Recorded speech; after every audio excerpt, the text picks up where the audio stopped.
Hello, अस्सलाम वालेकुम, आदाब, नमस्कार दोस्तों। जैसा कि एक दिन दो दिन पहले हमने एक पोस्ट डाला था कि इस वक्त हम लोग एक इंटरव्यू सेशन रखेंगे जिसमें हम लोग अपने गोपालगंज शहर क्षेत्र के जो भी कैंडिडेट हैं, जो कि गोपालगंज के एमएलए के लिए कैंडिडेसी है उनका, तो ये एक सेशन हम लोगों ने शुरू किया है आज से, ताकि एक जो उम्मीद होती है एक नेता से, जो एक हम लोगों की चाहत होती है कि हमारे देश की तरक्की किस तरीके के नेता से हो, वो नेता जो देश को किस दिशा में ले जाना चाहता है। हर किसी के दिल में कुछ ना कुछ सवाल होता है और हर कोई चाहता है कि नेता अच्छा हो हमारा, लेकिन आज तक इसके बारे में कोई काम नहीं करता है, कोई उसके बारे में कोशिश नहीं करता है। लेकिन दिक्कत ये होती है कि हम लोग सवाल नहीं करते हैं उनके नेता बनने से पहले, और नेता बन जाने के बाद ना वो नेता दिखते हैं ना वो खुद नेता सामने आते हैं ताकि आप लोग उससे सवाल कर सकें।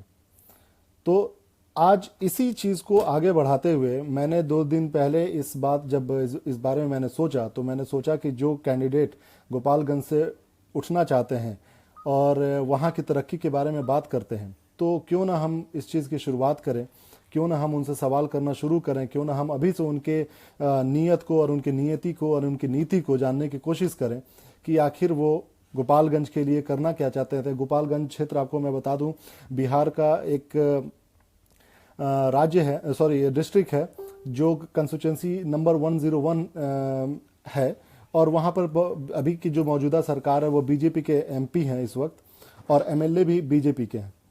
तो मौजूदा हालात और इससे पहले कौन से एमपी या एमएलए थे वो, और फिर उसके बाद से क्या हम लोग एक्सपेक्ट करते हैं कि अगले आने वाले चुनाव जो 2020 में एमएलए का होने वाला है, हमें किस तरीके के नेता को देखना है, और हमें क्या वो उम्मीद पे वो नेता खरे उतरे जो हम चाहते थे, जो हम नेता के जरिए पाने की कोशिश कर रहे थे। तो ये जो सारी चीज़ें हैं, ये तभी पॉसिबल है जब हम बात करें, उनके साथ आमने सामने बैठ के बात करें और उनसे पूछने की कोशिश करें कि आखिर इनके पास क्या प्लान है कि वो गोपालगंज के लिए अच्छा बेहतर करने की कोशिश कर रहे हैं। तो मैं आज आप लोगों को इंट्रोड्यूस कर रहा हूं एक एनआरआई आप कह सकते हैं, एक ऐसे इंसान जो कि गोपालगंज के रहने वाले हैं, गोपालगंज के फतह गांव के, लेकिन ये एक कामयाब एनआरआई है, कतर में रहते हैं, काफ़ी बिजनेस इनका यहाँ चलता है, और साथ ही साथ जो इनका कह सकते हैं जो इनकी मातृभूमि है, उनका दिल दिमाग वहीं बसा रहता है। ईमानदारी से काम करने की कोशिश करते हैं, लोगों की मदद करने की कोशिश करते हैं। लेकिन जब आप पॉलिटिक्स में आते हैं तो आपके हर कार्य को, आपके हर अच्छे कार्य को एक शक की निगाह से देखा जाता है। लेकिन फिर भी मौका हम उन्हें जरूर देते हैं जो देश के लिए अच्छा करने की कोशिश करते हैं, जो मेहनत करते हैं। तो मैं इस चीज़ को आगे बढ़ाते हुए आपको मैं इंट्रोड्यूस कर रहा हूँ जनाब गुफरान मोहम्मद साहब से। ये हैं आपके गुफरान साहब, वेलकम। अस्सलाम वालेकुम। तो नमस्कार, वड़क्कम।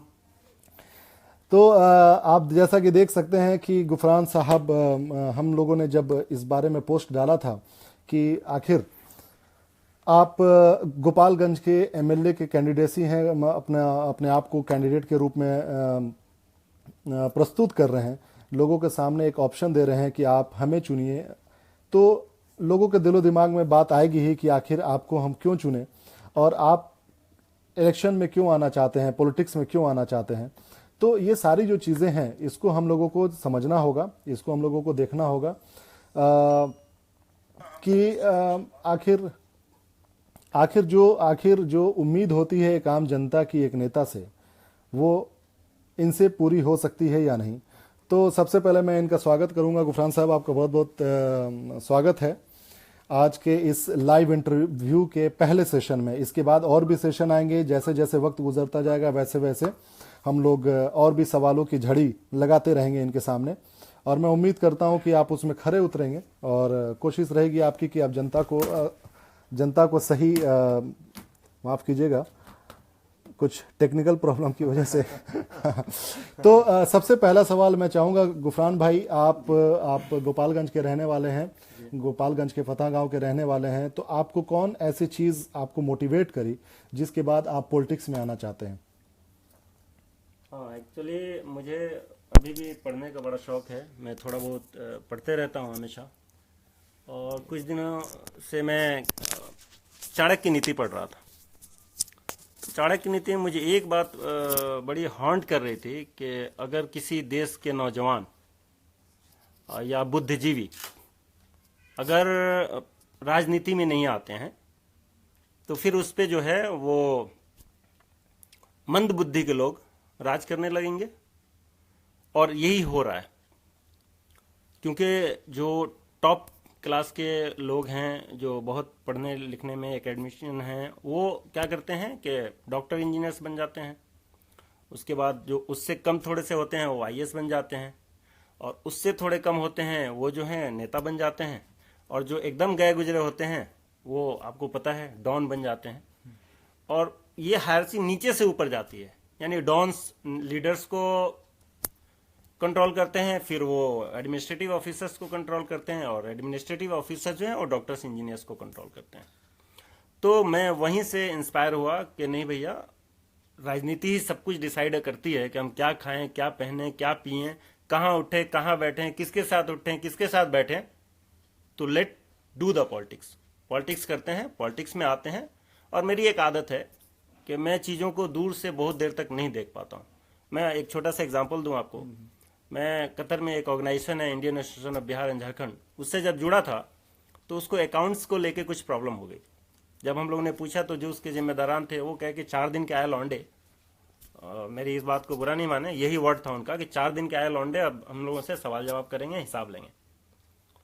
तो अब ये नहीं कि वो हमने वहां छोड़ दिया, हमने लड़ा, वो साहब गए, नई टीम बनी, और आज ये है कि मैं उसका ट्रेजरर हूं, और पाई पाई का हिसाब रहता है, कोई भी आदमी पूछता है उसे हिसाब मिलता है। तो मेरा ये मानना है कि बाहर से रह के किसी को गाली देने के बजाय अंदर आइए, और सिस्टम में गड़बड़ी है तो उसको ठीक कीजिए। तो ये मैं इन सब नेगेटिव चीजों से इंस्पायर्ड होता हूँ और अपने अंदर पॉजिटिविटी भरता हूँ। जी। तो चलिए, अच्छी बात है, आपने कहाँ से इंस्पिरेशन लिया और कैसे पॉलिटिक्स में आकर सुधारने की कोशिश कर रहे हैं, ये अच्छी बात है। हर किसी को कीचड़ में उतर के ही कीचड़ की सफाई करनी पड़ती है। इससे पहले कि मैं और आगे क्वेश्चन की तरफ बढ़ूं, जैसा कि मैंने परसों पोस्ट डाला था अपन गोपालगंज करके जो ग्रुप है उसमें, जिसमें बहुत सारे दोस्तों का, बहुत सारे लोगों का इसमें मैसेज आया था। तो मैं कुछ लोगों का कमेंट पढ़ रहा था जिसमें उन्होंने बहुत अच्छी बात कही, जैसे कि अपने प्रेम रवि भाई हैं जिन्होंने कहा है कि अब ज़रूर कुछ अच्छा होगा। उसी तरीके से अपने नामू वारिश भाई करके हैं, और भी जो 2-3 दोस्त लोग हैं जो ये कह रहे हैं कि नहीं, आप प्रचार शुरू कीजिए, बहुत अच्छी बात है, आप कुछ अच्छा होना चाहिए। तो कहीं ना कहीं लोगों को इस बात को लेकर एक पॉजिटिवनेस है, आपको लेकर एक अच्छी बात है कि वो लोग आपके आने को मतलब स्वागत कर रहे हैं, वेलकम कर रहे हैं, they are welcoming you. It's a good sign for the betterment of Gopalganj कि आप अभी सिर्फ सोचे ही हैं तो लोग आपको वेलकम करने की कोशिश कर रहे हैं। तो ये एक बहुत अच्छी बात है। बिल्कुल। तो मैं इसमें से कुछ लोगों के सवाल को उठाने की कोशिश करूंगा, जैसे मैं अपने सवाल पूछने से पहले मैं चाह रहा हूं कि जो लोग कमेंट में लिखे थे या अभी भी जो लोग कमेंट में लिखेंगे, अगर वो चाहते हैं कि आपके सवाल मैं पूछूं तो आप जरूर कमेंट में लिखिए और मैं उस सवाल को जरूर पूछूंगा। और ये एक बात याद रखिए कि देखिए, पॉलिटिक्स एक बहुत ही सीरियस चीज है। आप कभी भी इस चीज को नॉर्मल वे में नहीं लेके चलना है कि आज आपने कुछ बड़ी बड़ी बातें बोल दी, या जैसे कि मैंने बोल दिया कि हाँ इसको मैं सफाई करूंगा आकर। आमतौर पर हर नेता ये बात बोलते हैं, ठीक है आप बोलते हैं, लेकिन इसके बाद मैं आपकी पॉलिसी, मैं आपके प्लानिंग, मैं आपके प्रोग्रामिंग, हर चीज पर सवाल करूंगा, ताकि आप इस बात को बता सके, जनता को कन्विंस कर सकें कि आखिर आप क्या ऐसा डिफरेंट चीज लेके आ रहे हैं, क्या ऐसी चीज मार्केट में लेकर आ रहे हैं जिससे लोग आपकी बात को समझेंगे और आपको चुनने की सोचेंगे। तो अभी मैं पहला कमेंट पढ़ रहा हूं जिसमें एजाज अहमद भाई ने लिखा था, I would like to request you to please ask following questions on my behalf. Okay. First, what is your motivation for entering into politics? जो कि अभी मैंने पूछ लिया था कि आप पॉलिटिक्स में क्यों आना चाहते हैं, तो इन्होंने अपने काफी कन्विंसिंग वे में जवाब दिया था। दूसरा उन्होंने पूछा कि why should people trust that you will not become like other leaders? ये एक सबसे बड़ा सवाल होता है। आमतौर पे लोग जब पॉलिटिक्स में आते हैं तो उससे पहले काफी बड़ी बड़ी बातें कहते हैं, लेकिन जब पॉलिटिक्स में आने के बाद अगर वो सीट जीत जाते हैं या फिर वो कहीं का सीट निकाल ले जाते हैं, लोगों का अच्छे खासे उम्मीद पर खरे उतरने की जब बात आती है, तो फिर वो मालूम चलता है कि जैसे कहते हैं ना, अपने कहावत है, गधे के सर पे जो सिंह होता है वैसे गायब हो जाते हैं। तो आखिर इस परसेप्शन को, इस छवि को आप किस तरीके से दूर करने की कोशिश कीजिएगा कि आखिर आप क्या अलग करेंगे बिल्कुल बाकी के नेताओं से? ठीक है। पहली पहली बात तो ये जो क्वेश्चन है वो बहुत अर्ली क्वेश्चन है कि आप कैसे औरों से डिफरेंशिएट करेंगे और क्या करेंगे, क्योंकि मैंने ऐसा अभी कुछ बड़ा या छोटा कहा ही नहीं है कि मैं अपने गोपालगंज के लिए क्या करूंगा या नहीं करूंगा। हाँ, कुछ चीजें हैं, कुछ चूंकि मैं वहां अभी रह के आया 20-25 दिन रहा गोपालगंज में, तो मैंने कुछ चीजें देखी जहां पे बहुत ही सीरियस नोट पे काम होना चाहिए, जिसमें मैं 5-6 चीजें मैं आप लोगों को नोट करवाऊं। और मैं इलेक्शन लड़ूं नहीं लड़ूं, लेकिन जब गोपालगंज जब रहना शुरू करूंगा तो मैं अपने लेवल पे वहां ये काम, अपने कुछ वॉलंटियर्स इकट्ठे करूंगा और उसके थ्रू ये काम करने की कोशिश करूंगा। एक तो सबसे बड़ा जो मसला है वो ट्रैफिक का मसला है। मैं जो गोपालगंज से लोग हैं उनको बता दूं कि एक दफा मैं अपना नहीं, मैं वो पोस्ट मैं ये तो पॉइंट वाइज आप बात निकाल रहे हैं, मतलब इन द सेंस कि आप पॉइंट वाइज बता रहे हैं कि क्या क्या आप है क्या- जो क्या कि करना है। आपके टू डू लिस्ट में है कि ये लिस्ट में बिल्कुल। आपको चेक करना है कि हाँ ये मैंने, बिल्कुल, तो ये तो करेंगे आप। लेकिन मैं ये जानना चाह रहा था कि आपको आखिर ऐसी क्या चीज है जो बाकी के नेताओं से आपको अलग करेगी? हाँ बिल्कुल, ये अच्छा सवाल है। ये है कि आमतौर पे आप देखिए, एक ट्रेडिशनल नेतागिरी होती है कि एक लीडर होते हैं, उनके साथ 10-20 पिछलग्गू होते पिछलग्गू हैं और नेताजी के नाम पे सारा कुछ होता है। गोपालगंज के जो मेरे दोस्त, जो मेरे भाई जुड़े हुए हैं, वो बहुत सारे लोगों ने फेसबुक पे ये कहना शुरू किया कि और नेताजी कैसे हैं, फोन पे बात करना शुरू किया, नेताजी कैसे हैं। बहुत सारे लोगों ने स्टेटस डाला, तो मैंने सबसे हाथ जोड़ के ये रिक्वेस्ट किया कि भैया अगर तुम लोग चाहते हो कि हम भी वैसी हो जाएं तो फिर हम वहीं कतर में ठीक है, अपना रोजी रोटी कमा रहे हैं, अच्छा है। अगर आप चाह रहे हो कि समथिंग डिफरेंट, यानी कुछ अलग हो, तो सबको अलग करना पड़ेगा। सबको उस तरह से कंधे पे हाथ रख के चलना पड़ेगा। हाथ जोड़ के चलने की जरूरत नहीं है मेरे साथ। आप लोग मेरे कंधे पे हाथ रखो, भाई बन के दिखाओ, मैं भी आप लोगों का भाई बन के दिखाऊंगा। तो ये मेरे कथनी और करनी में अंतर नहीं है। आमतौर पे होता क्या है कि छोटे छोटे बच्चे हैं आज की डेट में, गोपालगंज में देखा, उनको नेताजी कहिए खुश हो जाते हैं, लेकिन मैं खुश नहीं होता हूं। जो मेरे दोस्त, जो मेरे भाई इन चीजों से गुजरे हैं, जिन्होंने मुझे नेताजी कहा और मैंने मना किया, तो कम से कम वो तो यकीन कर ही सकते हैं कि मैं नेता बनने नहीं आ रहा हूं। मुझे नेता बनने का कोई शौक नहीं है, लीडर जरूर बनना चाहता हूं। तो एक चीज और भी है, लीडर में जैसा और कि- नेता में फर्क होता जैसा कि है। मैं लीडर बनना चाहता हूं, लीड करके अपने लोगों के लिए काम करना चाहता हूं, अपने जिले को आगे ले जाना चाहता हूं, अपने स्टेट को आगे ले जाना चाहता हूं, अपने देश को आगे ले जाना चाहता हूं और पूरे विश्व में शांति के लिए प्रयास करना चाहता हूं। बहुत अच्छी बात है। वाकई में ये सबसे इम्पोर्टेंट चीज़ है कि शांति रहे तभी तरक्की भी होगी। लेकिन जैसा कि आपने बताया कि मैं जिस तरीके के समाज को बनाने की कोशिश कर रहा हूँ, किस तरीके से लोगों के साथ को चाहता हूँ, लेकिन जैसा कि अभी एक भाई का कमेंट है, एक मैसेज आया था कि क्वेश्चन पूछने में कि आप जैसे पॉलिटिक्स में आ रहे हैं, ठीक है, आप विदेश में भी रहते हैं और फिर आप गोपालगंज भी जाएंगे, लेकिन मेरा ये कहना है कि आप विदेश में भी रह के गोपालगंज के बारे में बहुत काम करते हैं, बहुत सारी चीज़ जहाँ तक मैंने देखा है और मैंने पढ़ा या आपको सीखने की कोशिश किया है मैंने। तो ये बात कहना कि विदेश में रहकर आप या फिर गोपालगंज में रह के अच्छा काम करेंगे, ये तो मैं अपनी तरफ से खारिज करता हूँ, क्योंकि आप बाहर से भी रह के बहुत कुछ कर सकते हैं हिंदुस्तान के लिए और ये करना भी चाहिए। मेरा एक सवाल है कि आप जो चीज़ विदेश में रह के देखते हैं, विदेश में रहकर यहाँ के जो सिस्टम को देखते हैं, यहाँ के जो ट्रैफिक सिस्टम को देखते हैं, हर चीज़ को देखते हैं, तो वो चीज़ इम्प्लीमेंट करना वहाँ पर बहुत ही टफ काम होता है, क्योंकि आपको वहाँ पर जीरो से स्टार्ट करना पड़ेगा, जीरो से शुरुआत करनी पड़ेगी। लेकिन मैं एक बात और आपको बता दूं कि जब आप लोगों के साथ को लेकर चलते हैं तो वो सारी मुश्किलें जो हैं वो आसान होती चली जाती हैं।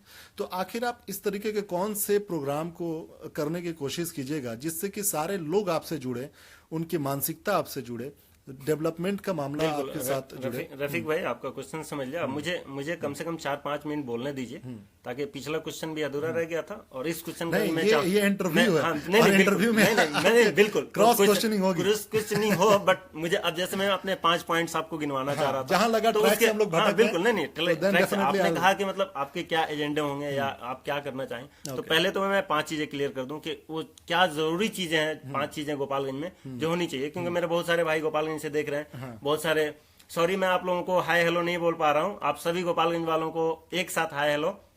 और अब मैं ये बताना चाह रहा हूँ कि सबसे बड़ी जो समस्या है गोपालगंज की आज की डेट में, जो मैंने महसूस किया, वो है वहां का ट्रैफिक सिस्टम को बहुत आसानी से ठीक किया जा सकता है। सिर्फ एक रस्सी से रोड को डिवाइड कर दिया जाए सिर्फ, और 10 पुलिस वाले इस चौक से उस चौक तक चले जाएं तो ये ट्रैफिक का मामला खत्म हो जाता होता है कि एक गाड़ी आगे दूसरे को क्रॉस करती है और फिर वो धीरे धीरे धीरे जाम होता जाता है। तो नियत की जरूरत है, ऐसा नहीं है कि नियत हो तो फिर काम हो जाएगा। दूसरा सबसे बड़ा मुद्दा है वो है वहां का क्लीन लाइनेस। आप यकीन करें गोपालगंज आप जाएं, जगह जगह जगह जगह इतनी गंदगी है, इतनी गंदगी है आप सोच नहीं सकते। उसके लिए अब मैं आपको बताऊं, हम लोगों ने एक छोटा मोटा वहां पे सारे दोस्त यार मिलके एक क्लीनिंग का काम शुरू किया। जहां पे चौक है वहां बहुत सारे लोग खुले में शौच तो नहीं कहेंगे, पेशाब करते हैं। तो हम लोग क्लीन किए। उसके बाद से एक आदमी आके शुरू हुआ कि अब मतलब अपना मूत्र त्याग करने वाला था। तो हमने कहा कि भाई फोटो निकाल लो इनका। वो आदमी घबरा के आ गया वापस और कहने लगा कि अच्छे भैया ठीक है हम नहीं करते हैं, लेकिन बताइए करे कहाँ। तो सिर्फ ये कि गंदगी को खत्म करना नहीं है, अब उसके लिए हमें ऑप्शन भी तैयार करने होंगे। हमें वहां के एडमिनिस्ट्रेशन के साथ मिलकर काम करना होगा। और मैंने एक ही बात कहा आपसे कि नियत की जरूरत है। नियत है तो सब होता है। आप ईमानदारी से नियत से काम करें। आपको लीडर बनने की भी जरूरत नहीं, नेता बनने की भी जरूरत। आप एक समाज सेवी के रूप में भी काम कर सकते हैं। लेकिन आप ये पूछ सकते हैं कि आप नेता फिर बनना क्यों चाह रहे हैं, आप फिर पॉलिटिक्स क्यों करना चाह रहे हैं? क्योंकि तब हमारे पास ज्यादा पावर हो सकता है, तब हमारे पास ज्यादा रिसोर्सेज हो सकते हैं और तब हम ज्यादा काम कर सकते अभी हैं। मैं आपको फिर रोकूंगा बीच में। यही जो बात आपने कही कि जब ज्यादा पावर आ जाता है, आमतौर पे होता क्या है कि आपको जैसे पता है जो अपने बिहार का वो जो बेल्ट है, यूपी से सटा हुआ जो क्षेत्र है, जैसे कि गोपालगंज हुआ, सिवान हुआ, या फिर यूपी के हिस्सा ले लीजिए बलिया हुआ, इस तरह के एरिया में ये वहां पे पावर की बहुत सारी चीजों की जरूरत पड़ती है।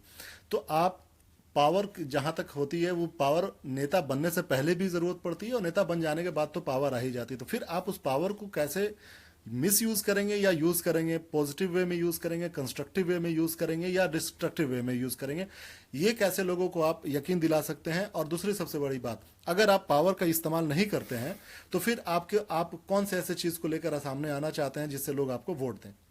हाँ बिल्कुल, मैंने आपके इस क्वेश्चन का आंसर अभी एक अपने इंट्रोडक्टरी आंसर में मैंने आपको बता दिया था। आइए बीजे का एग्जांपल देके कि मैं करने में बिल्कुल यकीन नहीं, कहने में बिल्कुल यकीन नहीं करता, करने में यकीन रखता हूँ। और जहां तक पावर की बात है, बाकी नेताओं वाली भाषा बोल दिया, मैं करने में बिल्कुल यकीन नहीं करता। नहीं, वो स्लिप ऑफ टंग है। नहीं होता है क्योंकि ठीक है, पहला इंटरव्यू है। रवीश जी का आपने मैं बहुत नर्वस भी हूँ। तो नहीं, मुझे इसलिए ये बात को मैं मजाक के तौर पे बीच में लाया। कल ही मैं रवीश जी का वीडियो एक देख रहा था जिसमें बोले कि भाई आप लोग इतने सीरियस क्यों रहते हैं। नेता जितने सीरियस नहीं रहते हैं उससे ज्यादा एंकर रहते हैं सीरियस। वो लगता है कि उनको चुन के लाया गया है और वो काफी सीरियस रहते हैं। आपको दुनिया से जुड़ना है, आपको जनता से जुड़ना है, तो आपको एक माहौल ऐसा बनाना पड़ेगा, खुशियों वाला माहौल बनाना पड़ेगा। बिल्कुल जी, तो आप कुछ बोले। नहीं, मैं यकीन मानिए, मैं वहां भी गोपालगंज में लड़कों के साथ मिला, काम किया, कुछ मेरे अच्छे दोस्त बने, कुछ मेरे अच्छे क्रिटिसाइजर भी बने। तो जब भी मीटिंग होती तो देखिए एकदम जैसे हम लोग यहाँ मिलते हैं तो माशाल्लाह भी आप भी मुस्कुरा रहे हो, मैं भी मुस्कुरा रहा हूँ। तो वहाँ एक अजीब टेंस रहते हैं लड़के। तो मैं बोला कि यार ये क्या है, मतलब ये क्या टेंशन, क्यों, किस बात का टेंशन है? स्माइल करो, ये मतलब बहुत इन्फेक्शियस डिजीज है और यही एक दुनिया में डिजीज है जो बहुत अच्छा है। यानी तुम मुस्कुराओ, सामने वाला मुस्कुराता है। और एक चीज और आप कह रहे थे कि एजाज साहब ने एक क्वेश्चन किया था कि आप कम्युनल हार्मोनी कैसे लाएंगे। ठीक है, मैं आपको बता दूं, कुछ दोस्तों का नाम ले लूं मैं। एक मेरे दोस्त थे रौनक साहब जो भितबेरवा के हैं, एक पंडित युगल किशोर जी हैं, नीरज देवा है, सौरभ सिंह विसु हैं। ये लोग थोड़े से क्या कहेंगे उसको, आप एक वर्ड यूज किए थे, रेडिकल, ठीक है ना। तो थोड़े से ये इस तरह के मैसेजेस किया करते थे। तो मैं उनके जाता था, उनको फ्रेंड रिक्वेस्ट भेजा और उनसे फिर फ्रेंडशिप की। और फिर मैंने उसको काउंटर करना शुरू किया। जैसे किसी ने कह दिया कि हम भगवा वाले हैं, तो मैंने एक नीचे में मैसेज जाके डाल दिया कि आप भगवा वाले हैं, तिरंगा वाले नहीं हैं। तो उसके बाद से उस स्टेटस पे कोई कमेंट नहीं आया। तो जरूरत है संवाद स्थापित करने की, आपस में बातचीत करने की। अगर कहीं गलत हो रहा है तो हम उससे भागेंगे, उसको जब तक हम बताएंगे नहीं कि गलत हो रहा है। तो अभी के डेट में जैसा कि आप गुफरान भाई देख रहे हैं कि जो अभी पॉलिटिक्स पूरे हिंदुस्तान में चल रही है वो काफी मतलब आप देख रहे होंगे कि कम्युनल वे में लेकर चला जाया जा रहा है। वोट पाना बहुत आसान हो गया अगर दो हिस्सों में बांट दिया जाए समाज को, हिंदू मुस्लिम सिख ईसाई के नाम पर। आपको पता होगा कि मतलब अभी हाल में ही बहुत सारे ऐसे जिलों में ऐसे कम्युनल जो हार्मोनी हार्मोनी है उसको बिगाड़ने की कोशिश की गई थी। और ऐसे कई राज्य हैं जहां पर अभी भी लोग वोट इस बिना पे सिर्फ पाते हैं कि वो हमारे मजहब का है, वो हमारे धर्म का है। तो आप इस परसेप्शन पर कैसे काम कीजिएगा, इसको कैसे तोड़ने की कोशिश कीजिएगा, क्योंकि ये बात पक्का है कि कम्युनल हार्मोनी के बगैर तरक्की बिल्कुल भी नहीं होनी है, विकास बिल्कुल भी नहीं होना है। बिल्कुल बिल्कुल। मैं आपको एक सीधा सा एग्जांपल दे दूं, और आप जो भाई लोग भी देख रहे हैं उन सबसे भी एक बात कह दूं कि आप किसी गार्डन में चले जाओ, ठीक है, गुलाब के बागीचे में चले जाओ, और वहां सब लाल लाल लाल लाल पूरे फूल, गुड़हल का फूल हो वो भी लाल हो, गुलाब का फूल हो वो भी लाल हो, चंपा का फूल हो वो भी लाल हो, गेंदे का फूल हो वो भी लाल हो, कमल का फूल हो वो भी लाल हो जाए, तो आपको कैसा लगेगा? मन उब जाएगा, बोलेगा यार ये क्या है, मतलब सब लाल लाल लाल, या सब पीला पीला पीला, सब नीला नीला नीला। नहीं, वो गुलदस्ता तब अच्छा लगता है जब उसमें हर रंग के फूल हो, अलग अलग खुशबू हो। हमारा हिंदुस्तान एक ऐसा मुल्क है, कल मैं थोड़ा सा टाइम दीजिए मुझे बात करने के लिए। संदीप दीक्षित जी हैं, वो स्वर्गवास हो गया उनका, उनका मैं फैन हूँ, फॉलोअर हूँ। कल मैं उनका एक वीडियो देख रहा था, तो जर्मनी में उनका एक फ्रेंड से उनकी बात चल रही थी, और वहां आपस में तो वो उसको शेयर कर रहे थे, मैं बताना चाहूंगा आपको। जी बिल्कुल। तो उन्होंने जर्मन वाले ने कहा कि तुम्हारा जो इंडिया है वो ग्रेट नहीं है, ग्रेट हमारी जर्मनी है। तो संदीप जी ने कहा कि नहीं नहीं, इंडिया यार ग्रेट है, कैसी बात कर रहे हो, हमारा इतना ट्रेडिशन है, हम इतनी पुरानी सभ्यता है और सारी चीजें हैं। तो जर्मन वाले ने कहा कि नहीं, अब ऐसा करते हैं कि हम और तुम दोनों एक दूसरे से क्वेश्चन पूछेंगे, और जिसका मैक्सिमम हाँ में आंसर होगा वो कंट्री ग्रेट होगी, और जिसका ना में होगा वो कंट्री ग्रेट नहीं होगी। अच्छा। तो संदीप जी रेडी हो गया। तो उसने कहा कि, जर्मन वाले ने कहा कि पहले क्वेश्चन तुम करोगे। ठीक है। तो संदीप जी ने कहा कि ठीक है, हम कर लेते हैं। तो संदीप जी ने उससे कहा कि अच्छा ये बताओ तुम्हारे यहाँ गन्ना होता है? तो जर्मन कहा कि नहीं। तो फिर बोला कि अच्छे तुम्हारे यहाँ केला होता है? तो बोले नहीं।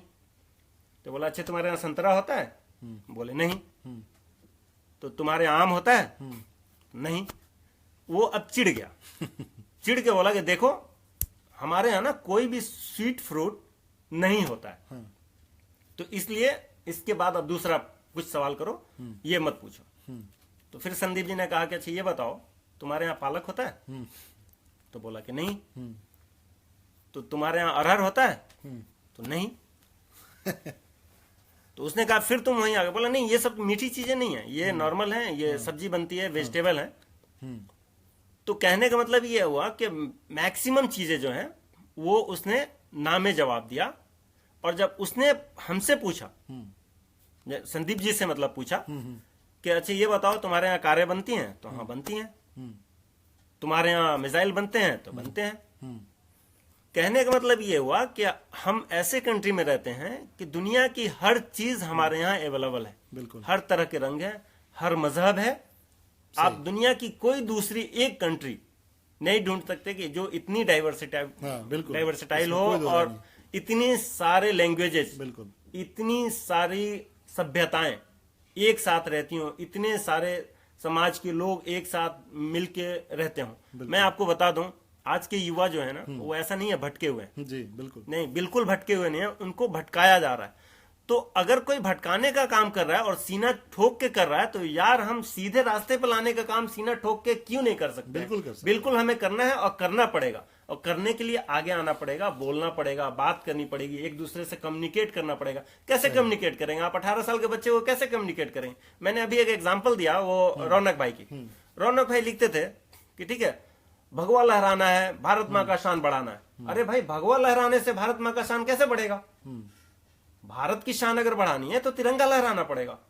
भगवा लहराना वो एक आपके हिसाब से किसी धर्म का सिंबल हो सकता है, आप बिल्कुल उसको लहराइए, उसमें कोई दिक्कत नहीं है। आप धर्म को मानिए। मैं तो बोलता हूं कि अगर कोई धार्मिक व्यक्ति है तो उससे बढ़िया कोई इंसान हो ही नहीं सकता भाई। बिल्कुल। क्योंकि दुनिया में कोई एक धर्म मुझे बता दे, दुनिया में कोई एक धर्म मुझे आप बता दीजिए जो ये कहता है कि मनुष्य को मारो या आपस में द्वेष रखो। और मैं बताऊं आपको, मैंने अपने कितने भाइयों का जो बकरी कुर्बानी होती है, रोजा होता है, तलाक होता है, कितने हिंदू भाइयों का मिसकंसेप्शन दूर किया, और उन्हें लगा कि अरे यार ये तो बहुत अच्छा बात है, ऐसा है, हमको तो ऐसा बताया गया है। तो भैया, जब तक हम एक दूसरे को जानेंगे नहीं, एक दूसरे को परखेंगे नहीं, हमें एक एक दूसरे के करीब कैसे आएंगे? लोग बांट रहे हैं तो हमें ब्रीच करना है, एक दूसरे को करीब लाना है, और यही और दूरी उसकी मैं बढ़ने की अपने वजह लेवल से पे ये कोशिश सारी करता हूँ। बिल्कुल होनी भी चाहिए, ये बहुत अच्छी कोशिश है, क्योंकि इसके बगैर समाज को आपस में जुड़े तरक्की होना मुश्किल है। और ये आपने बहुत अच्छी बात कही कि जब तक आप मिसकंसेप्शन को दूर करने की कोशिश नहीं कीजिएगा, और ये तभी होगा पॉसिबल जब संवाद बैठेगा, लोग एक दूसरे के साथ मिलेंगे, बैठेंगे, बात करेंगे, यही सबसे बड़ी इंपॉर्टेंट बात है। तो अभी के डेट में जो आप देख रहे हैं पॉलिटिक्स, लोग जाते हैं जाति के धर्म पे नाम पे बात करते हैं, अपने जाति वाले के पास जाते हैं, अपने धर्म वाले के पास जाते हैं। इस सिचुएशन में, जबकि अभी भी आप स्टैटिस्टिकली आप देख लीजिए कि बिहार में अभी भी बहुत एजुकेशन का मामला पीछे है। आप इस ऐसी जगह पर जहां एजुकेशन इतना पीछे है, प्लस धार्मिक मामला को लेकर लोग बहुत ही सेंसिटिव रहते हैं, और धार्मिक आहत होना बहुत आसान है, क्योंकि ऐसे कुछ बात कर दीजिए जिससे लोग भड़क जाते हैं आसानी से।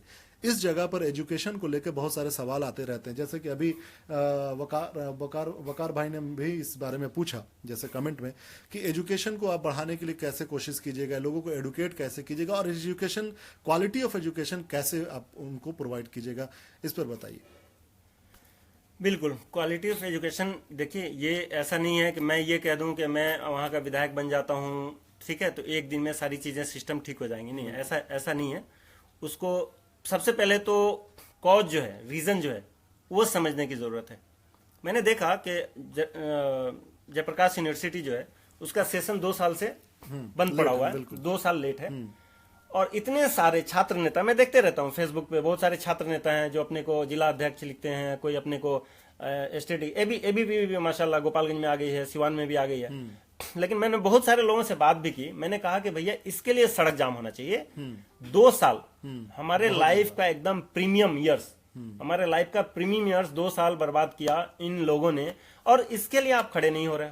लेकिन कहीं सपोज कर लीजिए, कहीं कोई गलत नारा सिर्फ लगा देता है, मस्जिद के सामने से जाते हुए कोई जय श्री राम का नारा लगा दे, या मंदिर से जाते हुए कोई अल्लाह अकबर का नारा लगा दे, तो उस पर आप लड़ने भिड़ने के लिए तैयार नहीं हो। लेकिन सच बात तो यह है कि जो इस चीज के लिए लड़ता है वो खुद मस्जिद नहीं जाता, खुद नमाज नहीं पढ़ता। जो दूसरा है वो खुद कभी मंदिर में जाके अंदर ना घंटी बजाता है, ना पूजा करता है, ना ही टीका लगाता है। उसको टीका कब लगाना है? जब उसको जाके किसी से लड़ना है। क्यों? उसको धर्म से कोई मतलब नहीं, चाहे हिंदू हो चाहे मुसलमान है। ऐसे लोगों को धर्म से कोई मतलब नहीं है भैया, उनको सिर्फ अपना फुटेज चाहिए, चाहे वो पॉलिटिकल फुटेज हो चाहे वो सोशल फुटेज हो। ऐसा नहीं है कि हर आदमी ये सोशल के लिए, नहीं, कुछ लोग ऐसे भी हैं जो सोसाइटी में अपना नाम करना चाहते हैं, सोसाइटी में जानना चाहते हैं, तो इसलिए भी ये करते हैं। तो मैं ऐसे जो एजुकेशन की आप बात कर रहे हैं, बिल्कुल उसके रूट कॉज को पता करके उस पे काम होगा। अभी मैं यहाँ से बैठे बैठे ये नहीं कर सकता कि नहीं भैया मैं तो इतने यूनिवर्सिटी खुलवा देंगे, इतने कॉलेजेस खुलवा देंगे। मैं रीजन बताऊं आपको, अगर ऐसा होता कि किसी के विधायक बन जाने की वजह से, ठीक है, तो गोपालगंज में मैं आपको बता दूं, गोपालगंज एक ऐसा डिस्ट्रिक्ट है जहां से 20 साल चीफ मिनिस्टर ऑफ बिहार रहे हैं, 20 साल 4 चीफ मिनिस्टर रहे हैं, ठीक है। और अगर ऐसा होता तो गोपालगंज आज की डेट में वहां का सबसे बेहतरीन जिला होता। लेकिन आप देखेंगे तो ये मैं बिल्कुल नहीं कहूंगा कि भैया नेता बन गए तो सारा कुछ हो जाएगा, हाँ, लेकिन ईमानदार प्रयास किया जाएगा, ईमानदार कोशिश की जाएगी कि कैसे बेहतर हो, और उसके लिए लोगों से जुड़ना पड़ेगा, लोगों से फाइंड आउट करना पड़ेगा। और हम अकेले उस सॉल्यूशन नहीं ढूंढेंगे, लोग आएंगे, लोग जुड़ेंगे हमारे साथ, और जुड़ रहे हैं धीरे धीरे। आपको ये जानकर खुशी होगी कि बहुत सारे लोग मेरे से जुड़े हैं। बिल्कुल, मैं इस दफा गया हूं, 20 दिन रहा हूं, मुझे लग रहा है कि मैं कितने दिनों से वहां रहता हूं, और इनफैक्ट मैं वर्चुअली भी वहीं रहता हूं। सही, बिल्कुल। मेरे दिल में, मेरे दिमाग में, मेरे नस में, मेरे खून में गोपालगंज बसता है, मेरा घर बसता है, वो नहर का पानी बसता है। अभी इंडिया भी गए हुए थे तो बीच में आप मिनिस्ट्री, माइनॉरिटी मिनिस्ट्री में भी आप मुलाकात किए, और बिहार के अपने चीफ मिनिस्टर से भी मिलने की मुलाकात की, जहां तक मुझे पता है, इसी बारे में बात करने के लिए। जैसा कि अभी एक राजेश सिंह भाई अभी मैं कमेंट कर रहे हैं कि मैं इस मुद्दे पर नीतीश कुमार जी से मिल चुका हूं।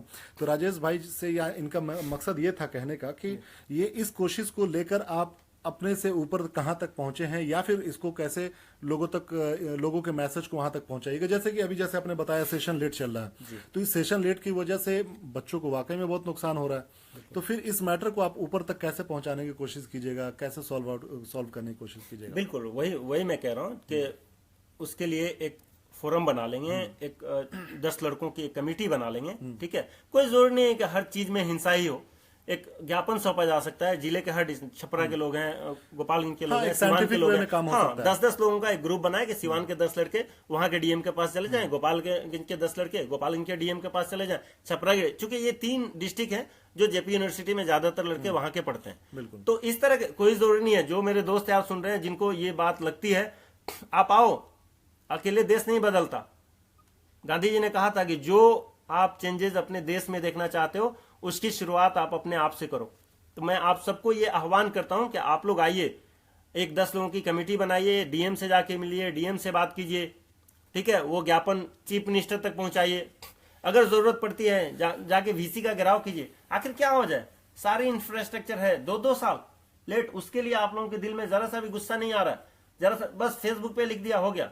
आप लोग अगर ये सोच रहे हैं, हाँ मेरे दोस्त कह रहे हैं कि आप आए तो क्यों नहीं किए, मैं आ रहा हूं अगस्त में और इंशाल्लाह इस पे ही काम होगा, क्योंकि ये सबसे ज्यादा इंपॉर्टेंट चीज है। बच्चों की जिंदगी का, बच्चों की जिंदगी, और वो भी उनके लाइफ का सुनहरा साल, सुनहरा 2 साल बर्बाद हो गया। इसके लिए मुझे बहुत दुख है, और आप जो कह रहे हैं उसके लिए बिल्कुल प्लानिंग होगी। और मैं ऐसे झूठ मूठ का मतलब, मैं बोला ना आपको, मैं लीडर बनना चाहता हूँ, नेता नहीं जो बस अभी इंटरव्यू मिला तो मैं अनाप शनाप जो भी बोल दूं कि मैं ये करूंगा वो करूंगा, मैं कुछ नहीं करूंगा, सब मिलके करेंगे इंशाल्लाह। बिल्कुल, ये बहुत अच्छी बात है। देखिए, यही लोगों को समझने की जरूरत है कि एक नेता को बनाने का मकसद ये नहीं होता है कि नेता बनकर वो घर में आपसे फिर मिलने के लिए आपको अपॉइंटमेंट लेना पड़े, या फिर उनसे मुलाकात करने के लिए लोगों को लाइन लगनी पड़े, लोगों को समस्या को सुनाने के लिए लोगों को 10 दिन का इंतजार करना पड़े।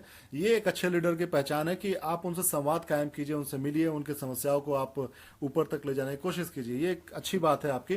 तो गुफरान भाई, देखिए, बहुत सारी समस्याएं हैं समाज में। मैं ये नहीं कहता कि आप एक एमएलए की लड़ाई लड़कर अगर जीत जाते हैं तो आप हर समाज की बुराई को खत्म कर दीजिएगा, लेकिन आपकी तरफ से, जैसे कि आप प्लानिंग, अभी आपने बताया कि अभी आपने प्लानिंग नहीं किया है लेकिन आप उस पर काम कर रहे हैं, ठीक है, तो एक एट द सेम टाइम एक सवाल और भी आता है कि लोग आप पर यकीन क्यों करें।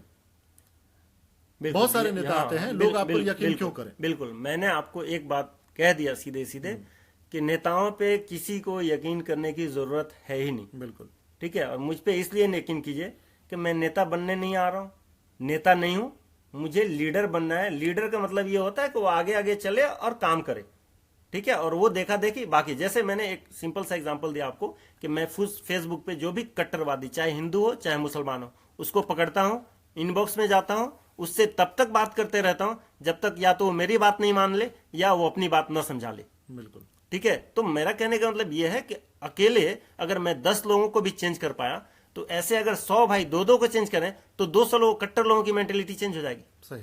और दूसरी एक और बात बता दूं मैं आपको, बुरे लोग ज्यादा नहीं है, आप लोग यकीन मानिए, बुरे लोग बिल्कुल ज्यादा नहीं है। बुरे लोग इसलिए ज्यादा दिख रहे हैं क्योंकि अच्छे लोग खामोश बैठे हुए हैं, घर में बैठे हुए हैं, वो लोग बोलना बंद कर दिए हैं। आप बोलना शुरू कीजिए भाई, वो कोई बुरा बोल रहा है तो उसको आप बोलने दे रहे हो, और आप अच्छे बोल सकते हो तो आप नहीं बोल रहे हो। मैं उन सभी भाइयों का जो फेसबुक पे अच्छा लिख सकते हैं, अच्छा मैसेज दे सकते हैं, अच्छा वीडियो बना के शेयर कर सकते हैं, अच्छी चीजें शेयर कर सकते हैं, वो कीजिए। आजकल सोशल मीडिया का जमाना है, ये एक अच्छी ताकत है, इसका सही इस्तेमाल कीजिए। बिल्कुल बिल्कुल, यही मैं मतलब शुरू से भी जो लोग मुझे जानते होंगे, जो हम लोगों ने प्रोग्राम शुरू किया हुआ है आपसी एकता के लिए, इसमें एक चीज हमने हमेशा कहा है कि जब आप देखिए, बुराई तो वाकई में सामाजिक बुराई को खत्म समाज के लोग मिलकर ही करेंगे। नेता सिर्फ हमारे रिफ्लेक्शन है, हमारे वो आईना है जो हमारे समाज से निकल कर आते हैं।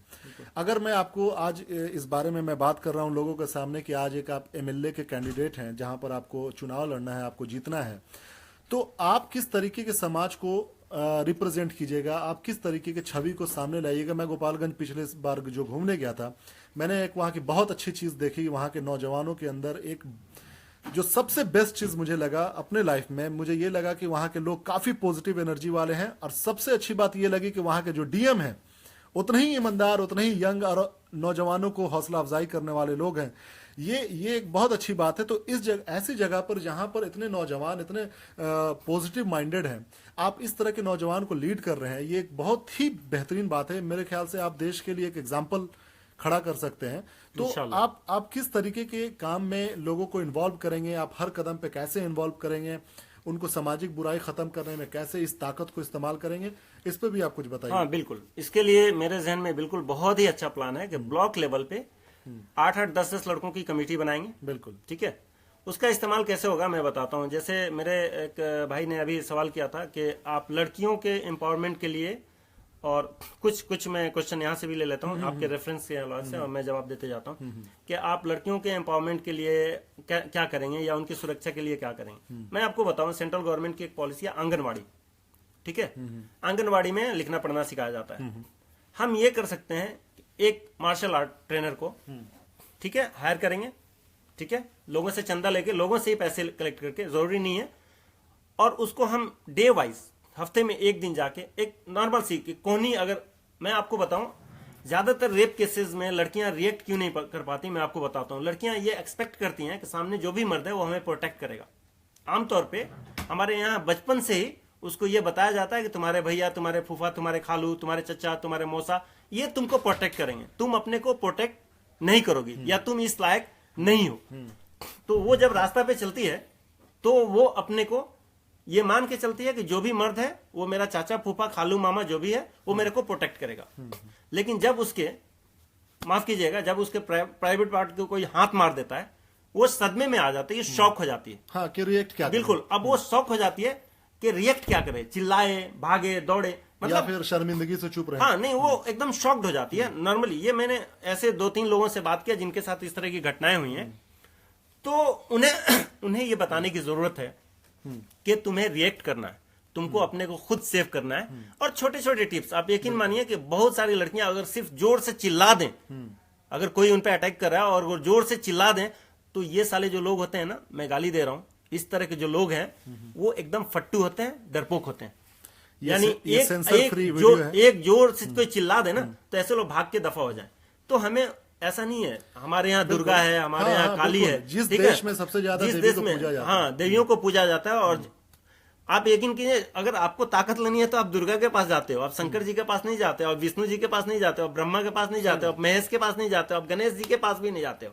आपको लेना है तो आप काली जी के पास जाते हो, दुर्गा जी के पास जाते हो। तो जिस देश में देवियों से ही ताकत मिलती है, वहां की देवियों को यार आप बताते हो कि तुम तो कुछ अपने को प्रोटेक्ट ही नहीं कर सकती, हम है ना, हम तुमको प्रोटेक्ट करेंगे, राखी बांध दीजिए, क्या भैया तुमको प्रोटेक्ट करेगा। माँ बचपन से ही बताना शुरू कर देती है, तुमको प्रोटेक्ट कौन करेगा, तुम्हारे भैया करेंगे। स्टैंड पे खड़ी है, अनजान आदमी है, उससे बोलेगी भैया कब, बस कब आएगी। भाई ने कह दिया रुक जाओ, बस आएगी थोड़ी देर में, रात का टाइम है, वो भाई साहब भी उसके पीछे पड़ जाते हैं। और जब उस पर इस तरह का हल्का अटैक होता है तो वो सदमे की वजह से रिएक्ट नहीं कर पाती। वरना हमारे यहाँ की औरतें, भैया किरण बेदी जी हैं, एग्जाम्पल है, उसके बाद तो लाइन लगी हुई है, लड़कियों ने क्या क्या किया है। तो ये जरूरत है उनकी ताकत को पहचान करा देने की, आपको अलग से करने की कुछ भी जरूरत नहीं है। Women empowerment. अभी एक भाई का जो कमेंट आया है, मैं उसी से सवाल एक ले रहा हूं। जैसा कि अभी इन्होंने बताया कि कुछ लोग ऐसे होते हैं जिनकी कट्टर सोच ऐसी होती है जो बदल नहीं सकती है। मैं ये जानना चाहता हूं कि ऐसे लोगों को, देखिए आमतौर पे होता क्या है कि वो लोग जो कट्टर सोच रखते हैं या फिर कट्टर सोच नहीं भी रखते हैं तो खुद को ऐसे चीज़ों में इन्वॉल्व कर लेते हैं क्योंकि वो मेन स्ट्रीम से जुड़े नहीं रहते हैं, उनके पास नौकरी नहीं होती, उनके पास काम करने को कुछ नहीं रहता है, वो ऐसे अपने आप को अलग महसूस करते हैं तो खुद को कहीं ना कहीं इन्वॉल्व कर लेते हैं। और ऐसे लोगों को कुछ ऐसे ही नेता नाजायज इस्तेमाल है इनके जज्बात को लेकर करते हैं। तो आप ऐसे नौजवान को क्या मतलब रास्ता दिखाएंगे? बिल्कुल बिल्कुल कि मैं इसके बारे में आपको बताना चाहूँ। अच्छा ये बताएं, आपको ये पता है कि अमूल डेयरी जो है वो क्या है, कंपनी है, ऑर्गेनाइजेशन है, ट्रस्ट है, क्या है? मुझे जहां तक पता है कंपनी है जो दूध के और मक्खन बनाती है। मेरे बहुत सारे भाइयों को यही बात पता होगी, लेकिन मैं आप लोगों को बताऊं, कुरियन साहब थे, आईएएस ऑफिसर थे, जिन्हें इंडिया में व्हाइट रेवोल्यूशन, श्वेत क्रांति जिसे कहा जाता है, लाने के लिए अपॉइंट किया गया। और उन्होंने गुजरात में शुरू किया ये। और अमूल डेयरी जो है वो कोई कंपनी नहीं है, ये एक ट्रस्ट है। अच्छा, ठीक है, जो पूरे गुजरात से दूध इकट्ठा करती है गांवों से, और उसका क्या क्या बनता है आपको पता है, दूध है, दही है, मक्खन है, छाछ है, हर चीज है। कहने का मतलब ये है कि उन्होंने एक शुरुआत की। कैसे शुरुआत हुआ? हर गांव में उन्होंने एक कमेटी बनाई, उस कमेटी के थ्रू लोगों को भैंस दिया, भैंस से उन्होंने सामने वाले से दूध लेना शुरू किया, उसमें दूध के कुछ पैसे उनको देते रहे और कुछ पैसे भैंस के काटते रहे। कुछ दिनों में क्या हुआ, भैंस के पैसे वापस आ गए और सामने वालों को एक भैंस मिल गई और इनको दूध मिलते रहा। आज देखिए कि डेयरी, अमूल डेयरी कितनी बड़ी ऑर्गेनाइजेशन है, बहुत बड़ी कंपनी, कितनी बड़ी ऑर्गेनाइजेशन है, कितने लोगों को जॉब मिला हुआ है, कितना बड़ा अंपायर खड़ा है। आपको मैं बता दूं, गुजरात से कहीं बेटर है इस काम के लिए बिहार। बहुत सही बात। अगर अगर बिहार में आप देखो, इस बार मैं गया तो देखा कि भूसा जलाया जा रहा है, पुआल जलाया जा रहा है, पहले नहीं होता था। क्यों? पहले गांव में मवेशी पाले जाते थे।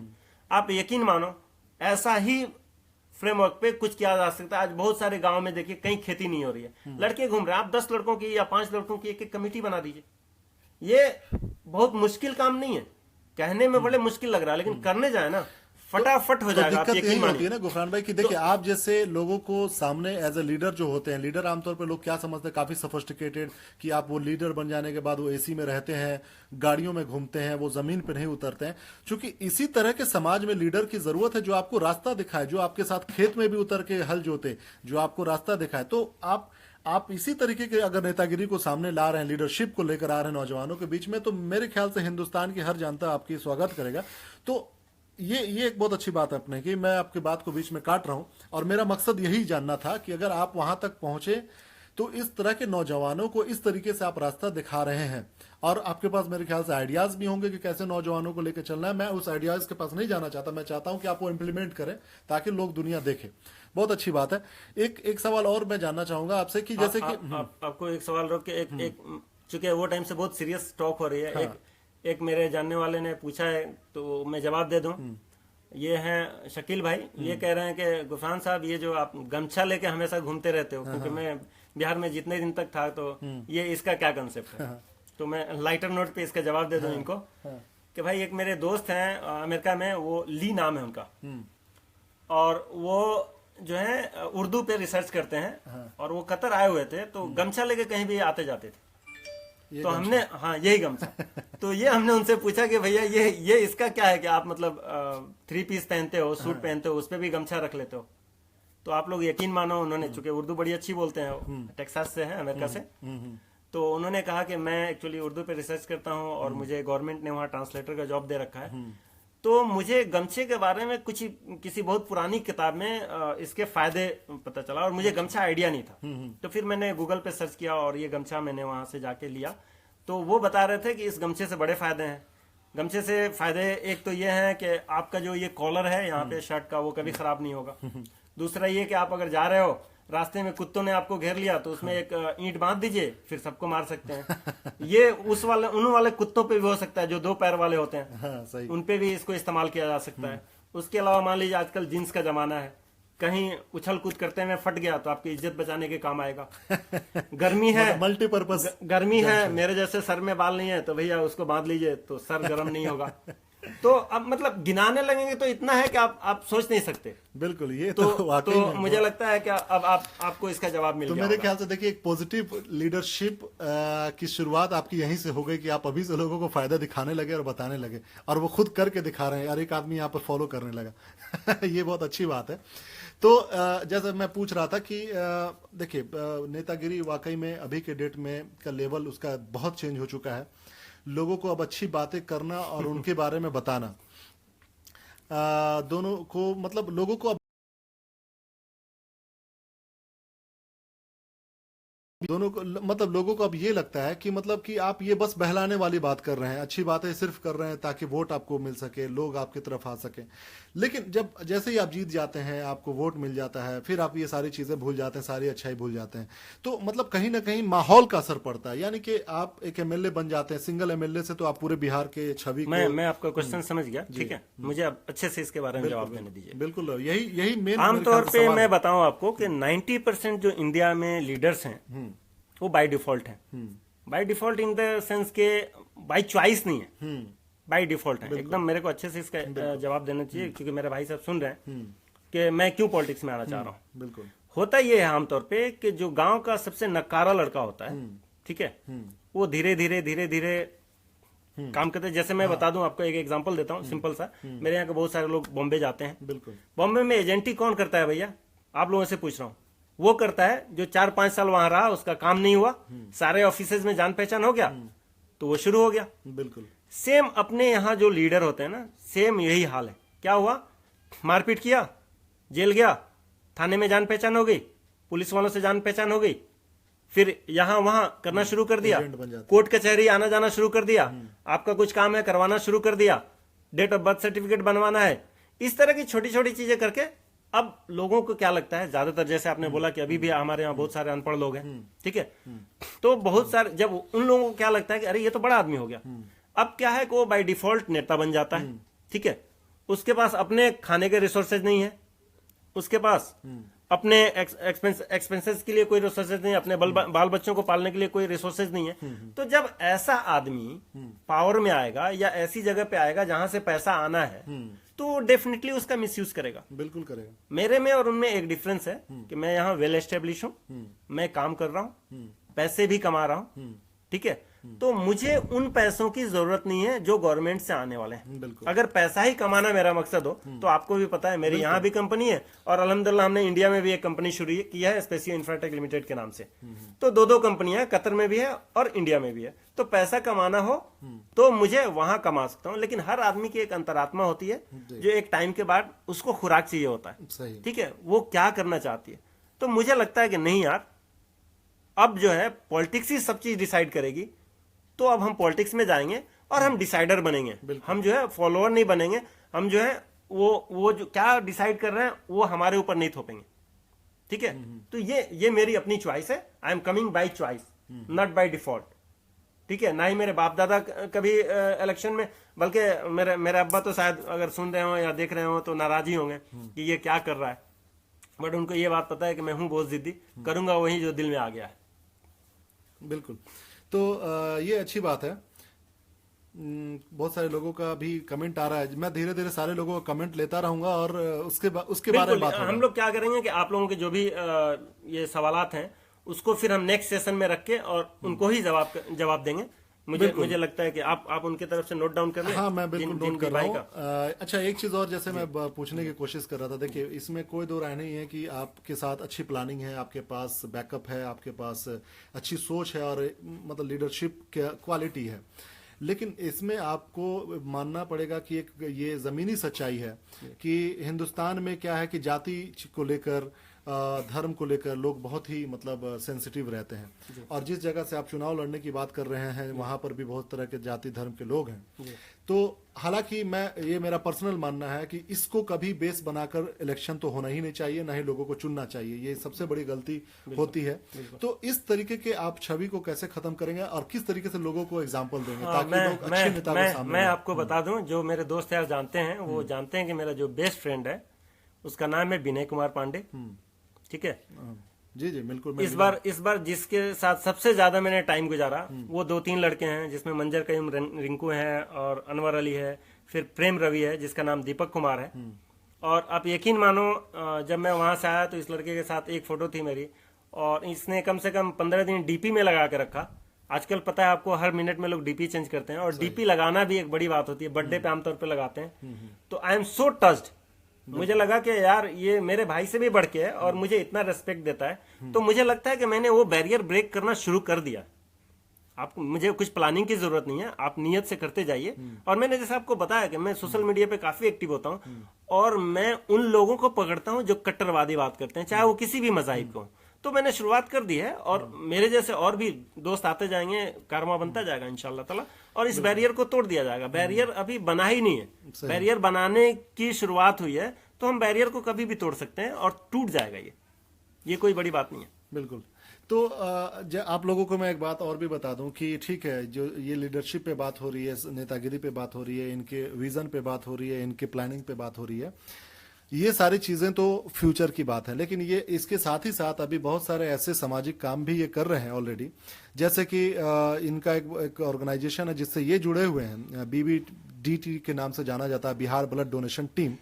ये बहुत ही अच्छे काम कर रहे हैं। इसके अलावा और भी जैसे ऑर्गेनाइजेशन है अपने बिहार में, वन इंडिया फाउंडेशन हो गया, या फिर ऐसे ऑर्गेनाइजेशन जो कतर में लोगों की बहुत सारे मदद करते हैं, जैसे बिहार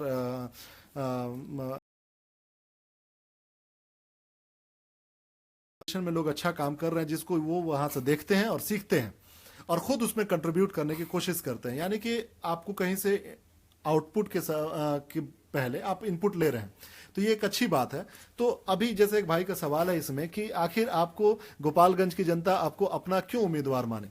तो हालांकि आपने बहुत सारी चीज आपने एक्सप्लेन कर दिया है कि मैं जो चीज करने की कोशिश कर रहा हूं वो अब गोपालगंज की जनता, मैं इनसे पहले मैं बता देना चाहता हूं कि गोपालगंज की जनता को अब इस बात को डिसाइड करना चाहिए कि वो किस तरह की राजनीति को पसंद कर रहे हैं। क्या वो अभी भी इस जमाने में जाति धर्म को लेकर आगे बढ़ना चाहते हैं, या फिर अभी भी ये सिर्फ पार्टीगत, मतलब कि किसी पार्टी विशेष के होने की वजह से आपको जिताना है या हराना है। क्या आप अच्छे सोच के साथ आकर, अच्छे कोशिश को लेकर आकर, अगर आप ऐसे उम्मीदवार को नहीं जिताना चाहेंगे तो फिर किसको जिताना चाहेंगे? फिर जनता ही ये तय करे कि वो क्या चाहते हैं, फिर उस हिसाब से कोई कैंडिडेट काम करेगा। लेकिन आपको इस बात को समझना चाहिए कि जो इंसान दुनिया देख रहा है, दुनिया में अलग अलग हिस्सों में घूम रहा है, वहां की अच्छी चीजों को कैच कर रहा है और वो चीज इंप्लीमेंट करने की कोशिश कर रहा है, तो फिर ऐसे कैंडिडेट को, ऐसे उम्मीदवार को जनता को एक बार मौका जरूर देना चाहिए।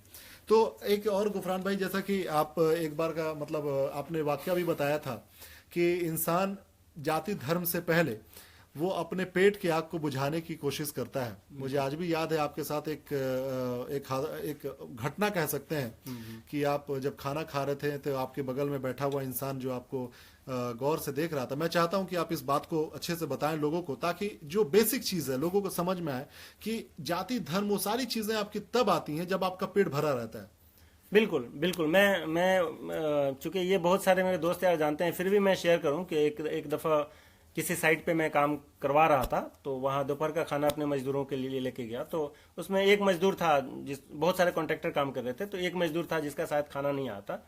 तो वो मतलब चूंकि वहाँ ऐसी जगह थी जहाँ आसपास खाना नहीं मिलना था, तो अजीब मतलब हालत थी उसकी। मुझे लग रहा था कि वो भूखा है और उसे खाने की तलाश है। तो मैंने कहा कि भैया आ जाओ, साथ में खा लेते हैं। हम दोनों ने साथ में खाना खा लिया। खाना खाने के बाद उसने पूछा कि भैया ये बताओ कि आपका नाम क्या है। तो मैंने बताया कि मेरा नाम मोहम्मद गुफरान है। तो उससे पूछा कि आपका नाम, तो अब मैं एग्जैक्टली भूल रहा हूं, बट उनका नाम कोई मिश्रा जी थे, ठीक है, एग्जैक्टली नाम अभी भूल रहा हूं। तो कहने का मतलब ये था कि जब हम दोनों भूखे थे, जब तक हम दोनों भूखे थे, हमें धर्म बिल्कुल याद नहीं था, ठीक है। मैं ये बात आप लोगों को सिर्फ इसलिए बता रहा हूं कि इसलिए नहीं बता रहा कि मैं बहुत दानवीर हूं, बहुत दान करता हूं या खाना शेयर कर लिया, नहीं, ठीक है। मेरा अल्लाह जानता है, भगवान जानता है। इसका मकसद सिर्फ ये बताना है कि जब इंसान भूखा होता है ना, तो उसको कुछ नहीं दिखता, ना ही कोई मंदिर, ना ही कोई शिवाला, बस उसे चाहिए चावल का निवाला। बहुत सही बात है, ठीक है, एकदम सही बात है कि ना ही उसको कोई मंदिर दिखता है, ना ही कोई शिवाला दिखता है, बस उसे रोटी का निवाला या चावल का निवाला। तो ठीक है, तो नहीं, लेट मी फिनिश। एक भाई ने उसे वही कहा कि आप अनएम्प्लॉयमेंट कैसे खत्म करेंगे, क्योंकि ये बात उसी से जुड़ी हुई है।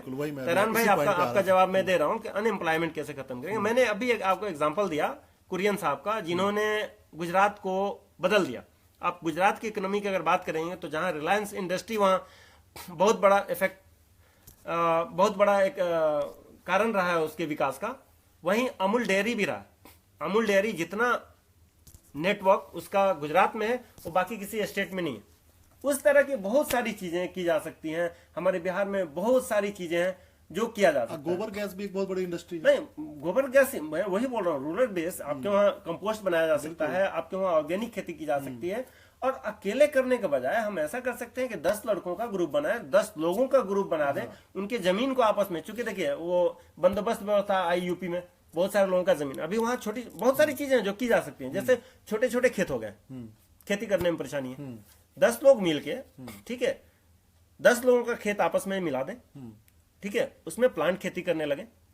तो ये सब मिलके करना पड़ेगा। एक दूसरे के, जब पड़ोस में कल्लू काका है और इधर मन्नू काका है, एक दूसरे से जब बात ही नहीं कर रहे हैं, तो वो क्या हमारी गाय के लिए चारा देंगे और ये क्या हमारे भैंस का दूध पियेंगे? नहीं। तो पहले जरूरत है एक दूसरे से जो कम्युनिकेशन गैप बढ़ा है, उस कम्युनिकेशन गैप को खत्म करने की, बांटने की। जब आपस में मिलेंगे तो काम ऐसी हो जाएगा भैया। अनएम्प्लॉयमेंट कोई बहुत बड़ी चीज नहीं है। और आप यकीन मानो, इंडिया अगर दुनिया में सोने की चिड़िया है, तो मैं दावे के साथ कह सकता हूं कि बिहार जो है वो इंडिया की सोने की चिड़िया है। इतने सारे रिसोर्सेज हैं, इतने सारे रिसोर्सेज हैं कि आप लोगों को यकीन नहीं होगा। सही बात। मैं आ रहा हूं, इंशाल्लाह जल्दी आ रहा हूं, और वहीं पे कुछ करना है, हमारे अपने मिट्टी में मिलके करना है, और इंशाल्लाह। बिल्कुल। तो जैसा कि अभी एक सवाल आया था कि ठीक है, आपने अपने विजन को बताया, अपने प्लानिंग को बताई, लेकिन एक पॉइंट अभी भी वैलिड रह जाता है कि आप आप पर यकीन करके लोग अगर वोट दे देते हैं, ठीक है, तो आपके स्कोप में क्या क्या चीज आता है, आपके क्षेत्र में जो जो चीज आता है, आप किस तरीके से उस चीज को डेवलपमेंट जो जो जैसा कि अभी हम विदेश की मतलब पूरे देश की बात। मैं आपको रोकूं, एक बहुत ही इम्पोर्टेंट सवाल आ रहा है हमारे मंजर कईम रिंकिंग। अस्सलाम वालेकुम। ये हमारे चचा होते हैं अच्छा अच्छा। और इनका कहना है कि आपसी भाईचारे को बढ़ाने पे कैसे काम करना है। तो मैंने आपको एक सिंपल सी बात बताई कि आज के डेट में भी जो बूढ़े लोग हैं ना, वो आपस में बहुत निट है एक दूसरे से। एक गूगल पे आपने वो वीडियो देखी होगी कि एक झांझरिया मिलता है, और वो आपने देखा होगा शायद, बिल्कुल, बिल्कुल। आप लोगों में नहीं देखा होगा, मैंने शेयर किया हुआ था। तो उसमें एक दो फ्रेंड होते हैं जो एक इंडिया में रहते हैं और डिवाइडेशन के टाइम पाकिस्तान चले जाते हैं। फिर वो कम्युनिकेट करती है और उसको बुलाती है, दोनों दोस्त मिलते हैं, बारिश में नहाते हैं। बहुत टची था, मैंने रोया था। इनफेक्ट मैं बहुत हार्ड हार्ट का आदमी हूँ, मैं जल्दी रोता नहीं हूँ, लेकिन वो वीडियो देख के रोया था। तो मैं उनको ये बताना चाह रहा हूँ कि सोशल मीडिया बहुत ही स्ट्रांग मीडिया है आज की डेट में, और बहुत सारी बुराइयां यहीं से फैल रही हैं। सही बात।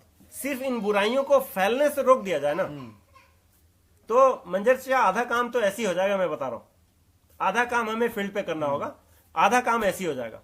जैसे मैं आपको एक एग्जांपल दे दिया कि अगर कोई बहुत कट्टरवादी पोस्ट करता है, जैसे एक साहब ने आज सुबह ही किया था कि गर्व से कहो मैं हिंदू, तो उसमें नीचे मैंने भी लिख दिया कि हाँ मैं भी हूं। अब रीजन ये है कि उन्होंने हिंदू धर्म माना और मैंने हिंदू एक रीजन माना। उन्होंने रिलीजन माना और मैंने रीजन माना, क्योंकि हिंदुस्तान में जो रहता है वो बेसिकली हिंदू है। मैं इस बात को मानता हूं, ठीक है। और उन्होंने, चूंकि हिंदू नाम का कोई धर्म नहीं है, हिंदू एक हाई कोर्ट ने भी कहा, सुप्रीम कोर्ट ने भी कहा, हाँ सनातनी धर्म है। सुप्रीम कोर्ट ने भी कहा ये धर्म नहीं है, ये एक संस्कृति है। तो उस संस्कृति का हम हिस्सा है, तो उस हिसाब से हम हिंदू हैं, हमको कोई दिक्कत नहीं है ये कहने में। अब उसका फायदा क्या हुआ मैं बताऊं आपको, कि उसके नीचे कोई भी फालतू पोस्ट नहीं आया। क्यों? एक मैं भी हूं वहां पे, मैं भी देखूंगा।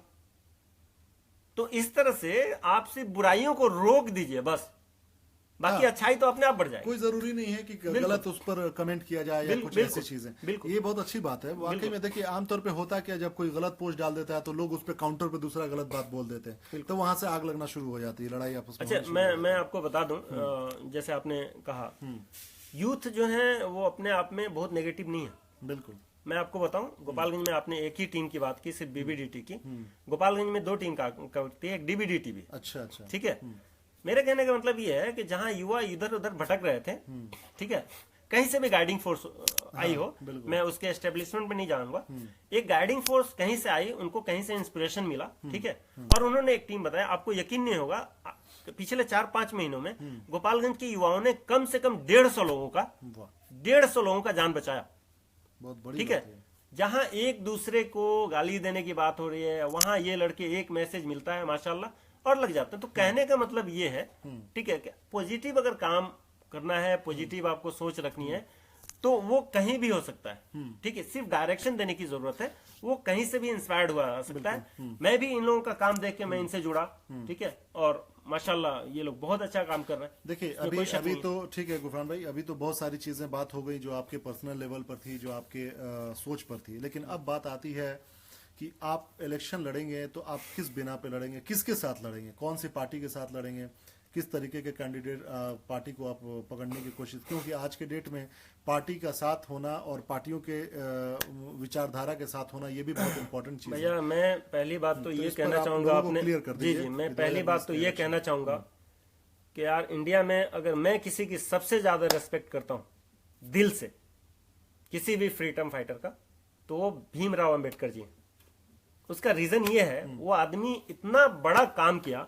आप कॉन्स्टिट्यूशन को पढ़ो, कहीं से किसी को भी भागने का मौका नहीं दिया। आपको पता है हमारा मिलिट्री शासन नहीं लग सकता। उन्होंने इस तरह से डिजाइन किया है भैया कि हमारे यहाँ कभी मिलिट्री शासन नहीं हो सकता। सही बात है। ठीक है। उसके अलावा जब तक आपको अपने बेसिक राइट पता नहीं होंगे, आप उसके लिए आवाज कैसे उठाएंगे? सही बात है। क्या हम सारे हिंदुस्तानियों को नहीं चाहिए कि एक बार भारत का संविधान पढ़ लें? बिल्कुल पढ़ना चाहिए। एक बार भारत का संविधान पढ़ लीजिए। इसमें से हमारे भाई जितने देख रहे हैं, कितनों को पता है कि किसी औरत को 6 बजे के बाद अरेस्ट नहीं किया जा सकता है? किसी औरत को कोई मर्द पुलिस वाला जाके अरेस्ट नहीं कर सकता है। सही बात है। कितने लोगों को पता है? किसी के घर में भी पुलिस बिना सर्च वारंट के नहीं घुस सकती, चाहे वो कोई भी क्राइम किया हो। लेकिन ये आप कब जानेंगे? जब आप पढ़ेंगे, अरे भैया 3 घंटा आप फिल्म देखते हो, नॉवेल भी पढ़ लेते हो, वो उमा भारती पता नहीं कौन कौन भारती का और स्टॉल पे मिलता है, आप ट्रेन में जाते हो। हाँ, एक संविधान खरीद लो, नहीं खरीद सकते हो तो प्रिंट आउट मार लो भैया, कहीं से भी मिल जाएगा, आप पढ़ो, संविधान पढ़ो, बहुत जरूरी है। बिल्कुल। ठीक है, अगर आप भारतीय भारतीय करते हो, यार भारतीय कैसे बनोगे? मैं कहूं मैं मुसलमान हूं, मैं मुसलमान हूं, मैं मुसलमान हूं, कैसे मुसलमान हूं? जब तक मैं समझूंगा नहीं अपने मजहब को, जब तक उसकी बातों को, कोई हिंदू है बोल रहा है मैं हिंदू हूं, गर्व से कहो मैं हिंदू हूं, कहने से हिंदू हो जाओगे? नहीं भैया, उसके लिए चारों उपनिषद पढ़ो। कितने हिंदू हैं यहाँ पे ऑनलाइन? जैसे राजेश भाई, जरा आप भी, अगर आपको पता होगा तो 4 उपनिषद का नाम डाल दीजिएगा नीचे, मैं देखना चाहूंगा। आप को मैं फॉलो करता हूं, आप मुझे फॉलो करते हैं, इस बात की बड़ी खुशी है, लेकिन मैं चाहूंगा, तो मेरा कहने का मतलब सिर्फ ये है कि कोई भी चीज अगर आप भारतीय बनना चाहते हो तो भारत क्या है उसको जानो, उसकी भारतीयता को पहचानो, भारतीयता को पहचानो, उसको तब एक्सेप्ट कीजिए। तब आप भारतीय हो। आप मुसलमान बनना चाहते हो तो आप पहले उसके बेसिक चीजों को समझो, आप हिंदू बनना चाहते हो तो उसके बेसिक चीजों को समझो, तो फिर आप अच्छे हिंदू बन सकते हो, अच्छे मुसलमान बन सकते हो, अच्छे भारतीय बन सकते हो। बिल्कुल। तो ये एक बात सही है कि ये सारी चीजें जैसे कि अभी आपने बताया कि संविधान को सबको पढ़ना चाहिए। मेरा एक अस्सलाम सलाह वालेकुम, होगा। एक मिनट शाहिद भाई, कॉलेज की कमी है बिल्कुल, और जो कॉलेज है ना वही नहीं चल रहा है, तो अभी कॉलेज की कमी की बात छोड़िए, जो है वो कैसे चले उस पर बात करें तो बहुत अच्छी बात होगी। बिल्कुल। और आप जैसे युवा, कोई जरूरी नहीं है कि गुफरान भाई या कहीं कोई बाहर से आए, आप लोग वहां पे हैं, आप लोग कीजिए, आप लोग सड़क जाम कर दीजिए, ठीक है, आप लोग रेल जाम कर दीजिए, आप लोग जाके यूनिवर्सिटी को घेर लीजिए, कोई तोड़फोड़ नहीं, बस घेरना है, रोक के रखना है। फिर देखिए जो कॉलेज चल रहा है ना, पहले उसी को ठीक से चलाया जाए। क्या फायदा आप 10 कॉलेज खोल लीजिए, उसमें सेशन ही 2 साल लेट हो, फिर आपको पता है कितनी लड़कियों की शादी रुकी हुई है कि वो ग्रेजुएशन कर ले तो उसकी शादी हो। तो इस पे आप लोग सोचिए और काम कीजिए। बिल्कुल सही बात है, बहुत सही बात है। अभी मैं उसी पे आ रहा था कि जैसे आपने बताया कि संविधान को पढ़ना चाहिए, तो मेरी एक राय होगी कि अगर कभी पॉसिबल हुआ तो आप अपने क्षेत्र में इस चीज को लागू करने की कोशिश कीजिएगा कि एक एक्स्ट्रा क्लास के तौर पे बच्चों को संविधान भी पढ़ाया जाए। नहीं, हम लोग तो हमारे एक दोस्त है, मैं उनका नाम नहीं लेना चाहूंगा, लेकिन हम लोग प्लानिंग में है कि कुछ मेन पॉइंट्स जो सिटीजन राइट्स के बारे में है, सिटीजन राइट्स का एक बुकलेट बना के छोटा सा प्रिंट करके, फंडामेंटल राइट्स का, और हमारे एरिया में डिस्ट्रीब्यूट किया जाए, स्कूलों में मोटिवेट किया जाए। बिल्कुल, ये प्लानिंग है और इसको हम इम्प्लीमेंट करेंगे बहुत जल्दी। अभी हम लोग बात कर रहे थे कि किस पॉलिटिकल पार्टी पर आप काम कीजिएगा, किस पॉलिटिकल पार्टी के साथ काम कीजिएगा, किसके टिकट पे आप लड़ने की कोशिश कीजिएगा, अगर नहीं मिलता है टिकट तो फिर कैसे लड़िएगा? एक्चुअली मैं इसी का जवाब देने के लिए संविधान की बात किया था। आप लोग यकीन मानो, संविधान में किसी पार्टी पॉलिटिक्स का जिक्र नहीं है।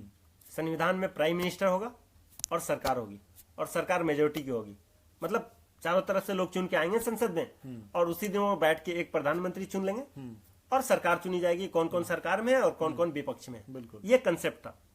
कहीं भी आप संविधान पढ़ोगे तो उसमें पार्टी पॉलिटिक्स का जिक्र नहीं है।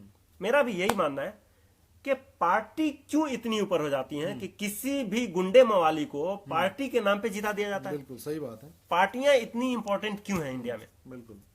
आप यकीन करो, जो भी फॉरेन कंट्री जहां लोग कहते हैं कि 2-3 पार्टियां हैं वहां पे बड़ा अच्छा है, तो आप लोगों को बताऊं, वहां पार्टियां इंटरनल इलेक्शन करवाती हैं पहले। जैसे अमेरिका में राष्ट्रपति का सिलेक्शन, उसके पहले पार्टियां अपने में 3 कैंडिडेट को लड़वाती हैं, और उसमें जो मैक्सिमम वोट लेता है वो लड़ता है। क्या इस तरह का कोई कंसेप्ट इंडिया में नहीं आ सकता? चलो नहीं आ सकता, ये बहुत लेंदी प्रोसेस है।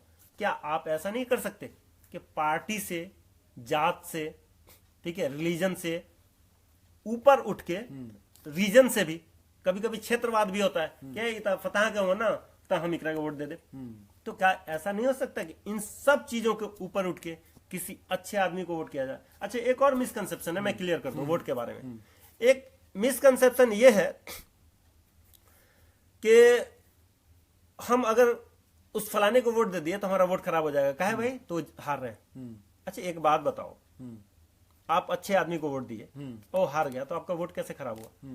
अरे आपका वोट तो तब खराब होगा जब कोई गुंडा आपके वोट की वजह से ज्यादा मार्जिन से जीत गया। सही बात है। और ये एक गलत मैसेज जाएगा कि फलाना इतने ज्यादा मार्जिन से, वो 4 वोट से जीत जाए, 5 वोट से जीत जाए, 1 वोट से जीत जाए, लेकिन इस तरह की सोच वालों की वजह से वो गुंडे मवाली जो हैं, जो डिजर्व नहीं करते हैं पॉलिटिक्स में होना, बिल्कुल, लेकिन आपके और हमारे इस सोच की वजह से वो पॉलिटिक्स में है कि अगर हम फलाने को वोट दे दिए तो फलाना जो हमारा जो वोट है वो खराब हो जाएगा। मतलब पहले ही इन लोग चीजों से इस बात को एक्सेप्ट कर लिए होते Accept कि कर आप लेते अच्छे हैं तो इनको वोट देना ठीक नहीं है, क्योंकि वो हार ही जाएंगे। बिल्कुल। और वाकई में जब आप हार जाएंगे तो आप उसको दे रहे हैं वोट जो मतलब कि जिनका समाज में छवि सही नहीं है। आप ऐसे लोगों को देके अपने वोट को सही नहीं कर रहे हैं बल्कि खराब कर रहे हैं। खराब कर रहे हैं, बिल्कुल। चलिए, बहुत अच्छी बात है ये। देखिए, तो अभी भी आपने ये बात क्लियर नहीं किया कि कौन से पॉलिटिकल पार्टी के साथ आप मिलकर पॉलिटिक्स करना चाहेंगे, लेकिन ठीक है, आपकी अपनी अगर सोच है, अपनी मेहनत है, तो जनता इसी तरीके से आपको स्वीकार करेगी। ठीक है, तो अभी हम लोग पढ़ते हैं कौन कौन सा कमेंट आ रहा है लोगों का।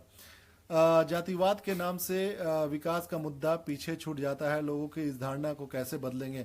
इस पे बहुत देर बात हो चुकी है सरफराज भाई, और मैं चाहूंगा कि आप वीडियो को फिर से जब पूरा देखेंगे तो आपको बहुत सारी चीज क्लियर हो जाएंगी।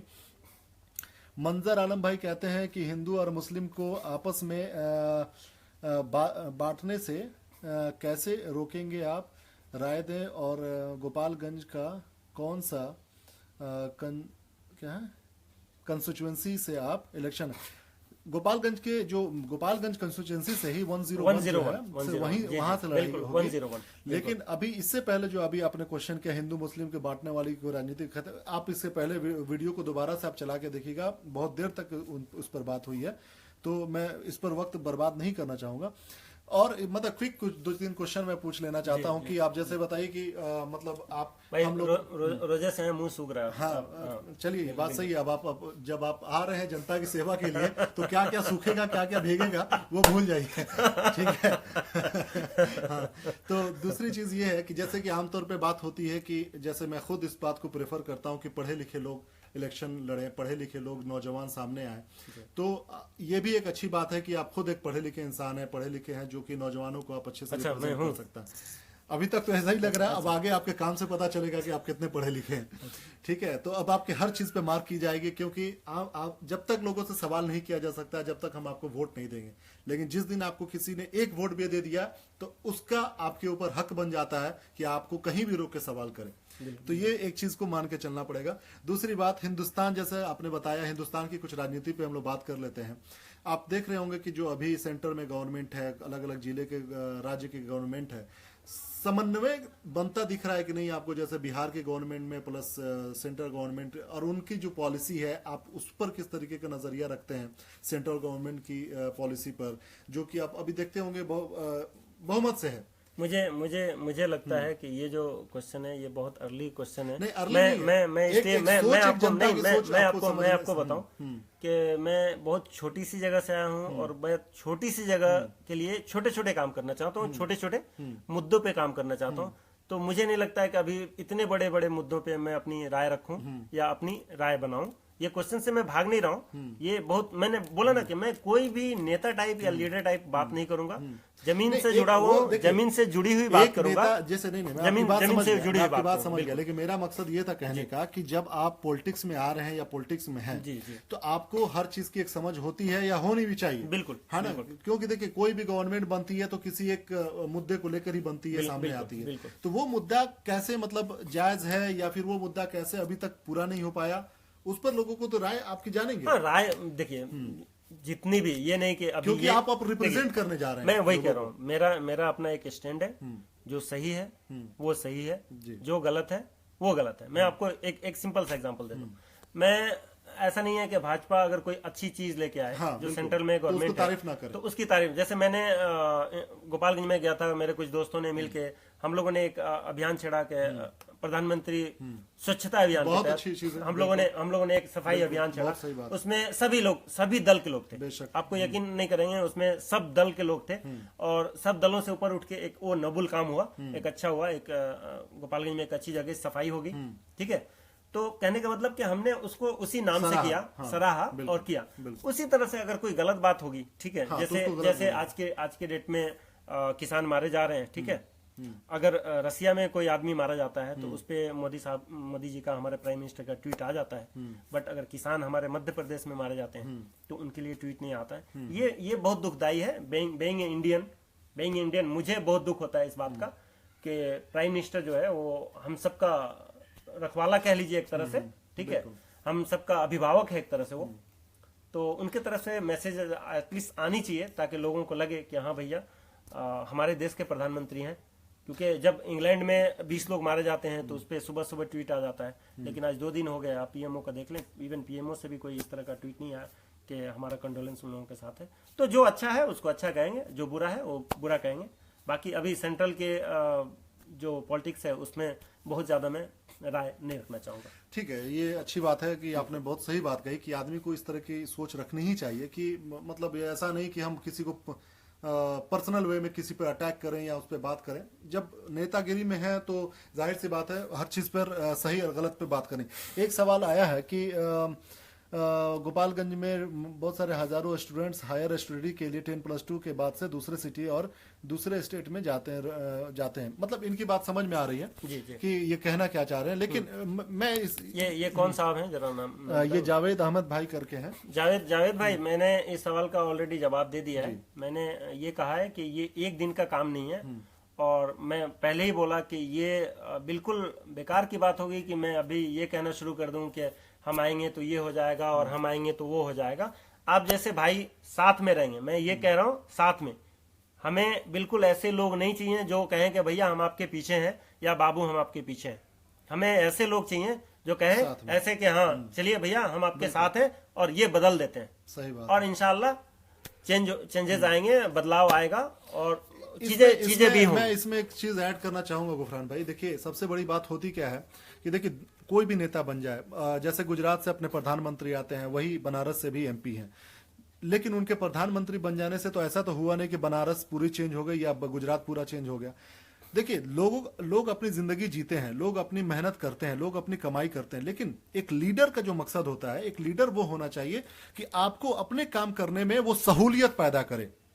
अगर आप सुबह शाम नौकरी कर रहे हैं तो आपकी नौकरी के आने जाने के लिए ट्रांसपोर्टेशन का, जैसे इन्होंने बताया कि ट्रैफिक अच्छा होना चाहिए ताकि आपको इरिटेशन ना हो। ये इस तरह की मेंटालिटी रखनी चाहिए। कोई भी नेता या कोई भी प्रधानमंत्री हो या चीफ मिनिस्टर हो, वो आपको बैठाकर या किसी को बैठाकर मुंह में खाना नहीं खिलाने वाला है। रिजवान शाहिद भाई, अस्सलाम वालेकुम। आप कह रहे हैं कि नेता को एक्सपोज कीजिए तो 100% फंड का इम्प्लीमेंटेशन होना चाहिए। तो मेरे समझ से एक्सपोज करने से अच्छा है कि अब क्या एक्सपोज करना है, मतलब आप आरटीआई कीजिए। बिल्कुल आप आरटीआई कीजिए, अपने राइट्स को आप इस्तेमाल कीजिए। ये नहीं, ये रिजवान भाई ने मुझे इनबॉक्स किया। एक्चुअली मेरे बहुत सारे फीडबैक देने वाले लोग हैं, तो रिजवान भाई ने ये फीडबैक किया कि ब्लॉक लेवल पे एक हर जगह एक आरटीआई पड़े कि कहाँ किस फंड में कितने पैसे खर्च हो रहे हैं, कितने आए, क्या हुए। तो ये बहुत बड़ा आइडिया आया आपकी तरफ से रिजवान भाई, और इस पे इंशाल्लाह हम लोग जरूर काम करेंगे और मिल के काम करेंगे। इसमें मुझे आपकी भी मदद चाहिए। और मैंने जहां तक एक्सपोज करने वाली जहां तक बात है कि क्या नंगे को क्या नंगा करेंगे ये बताइए आप। तो उससे अच्छा है कि आप अपने कपड़े में रहें और दूसरों को भी कपड़ा पहनाने की कोशिश करें। मेरा ये मानना है। B positive. हाँ, ब्लड ग्रुप है मेरा, याद रखिएगा। देखिए बात सही है कि हर कोई अपने अपने हक का काम करे तो ये तभी जाके समाज सुधरता है। चलिए मतलब इसके साथ मतलब बहुत सारे सवाल को तो कवर कर दिया गया है, बहुत सारे चीज पर आप अभी जाना नहीं चाहते हैं, ठीक है। लेकिन अभी सबसे बड़ी चीज थी कि आपको लोग जान जाए इस बात की कि गोपालगंज में आप 2020 के इलेक्शन लड़ने वाले हैं एमएलए की। तो और मैं आपको ये एक बात बता दूं कि अभी कुछ दोस्तों ने कहा कि आप जीत के क्या करेंगे। मैं आप सबको बता दूं कि इलेक्शन लड़ने का मकसद जीतना नहीं है। इलेक्शन लड़ने का मकसद यह है पार्टिसिपेट करना। मैं एक कहानी हमेशा शेयर करता हूं। जब मैं 9th क्लास में था तो मैंने काफी प्रैक्टिस की थी। मेरे स्कूल में 800 मीटर का रेस होता था, ठीक है। तो मैं बहुत प्रैक्टिस किया था क्योंकि मैं 8वीं क्लास में सेकंड आया था, तो मेरी ख्वाहिश थी कि मैं फर्स्ट आऊं। लेकिन उस दिन पता नहीं क्या हुआ, मेरी तबीयत खराब हो गई, क्या हुआ कि मैं फिर सेकंड भी नहीं आया, थर्ड आ गया। तो मैं कोने में जाके खड़ा हो गया था, बड़ा मायूस था। तो मेरे अब्बू से बचपन में मैं बहुत डरता था। तो उस दिन पहली बार मुझे लगा कि नहीं, मेरे अब्बू भी मुझे प्यार करते हैं। तो आए और कंधे पे हाथ रख के बोले कि इतने लड़के देख रहे हो, कितने लड़के होंगे?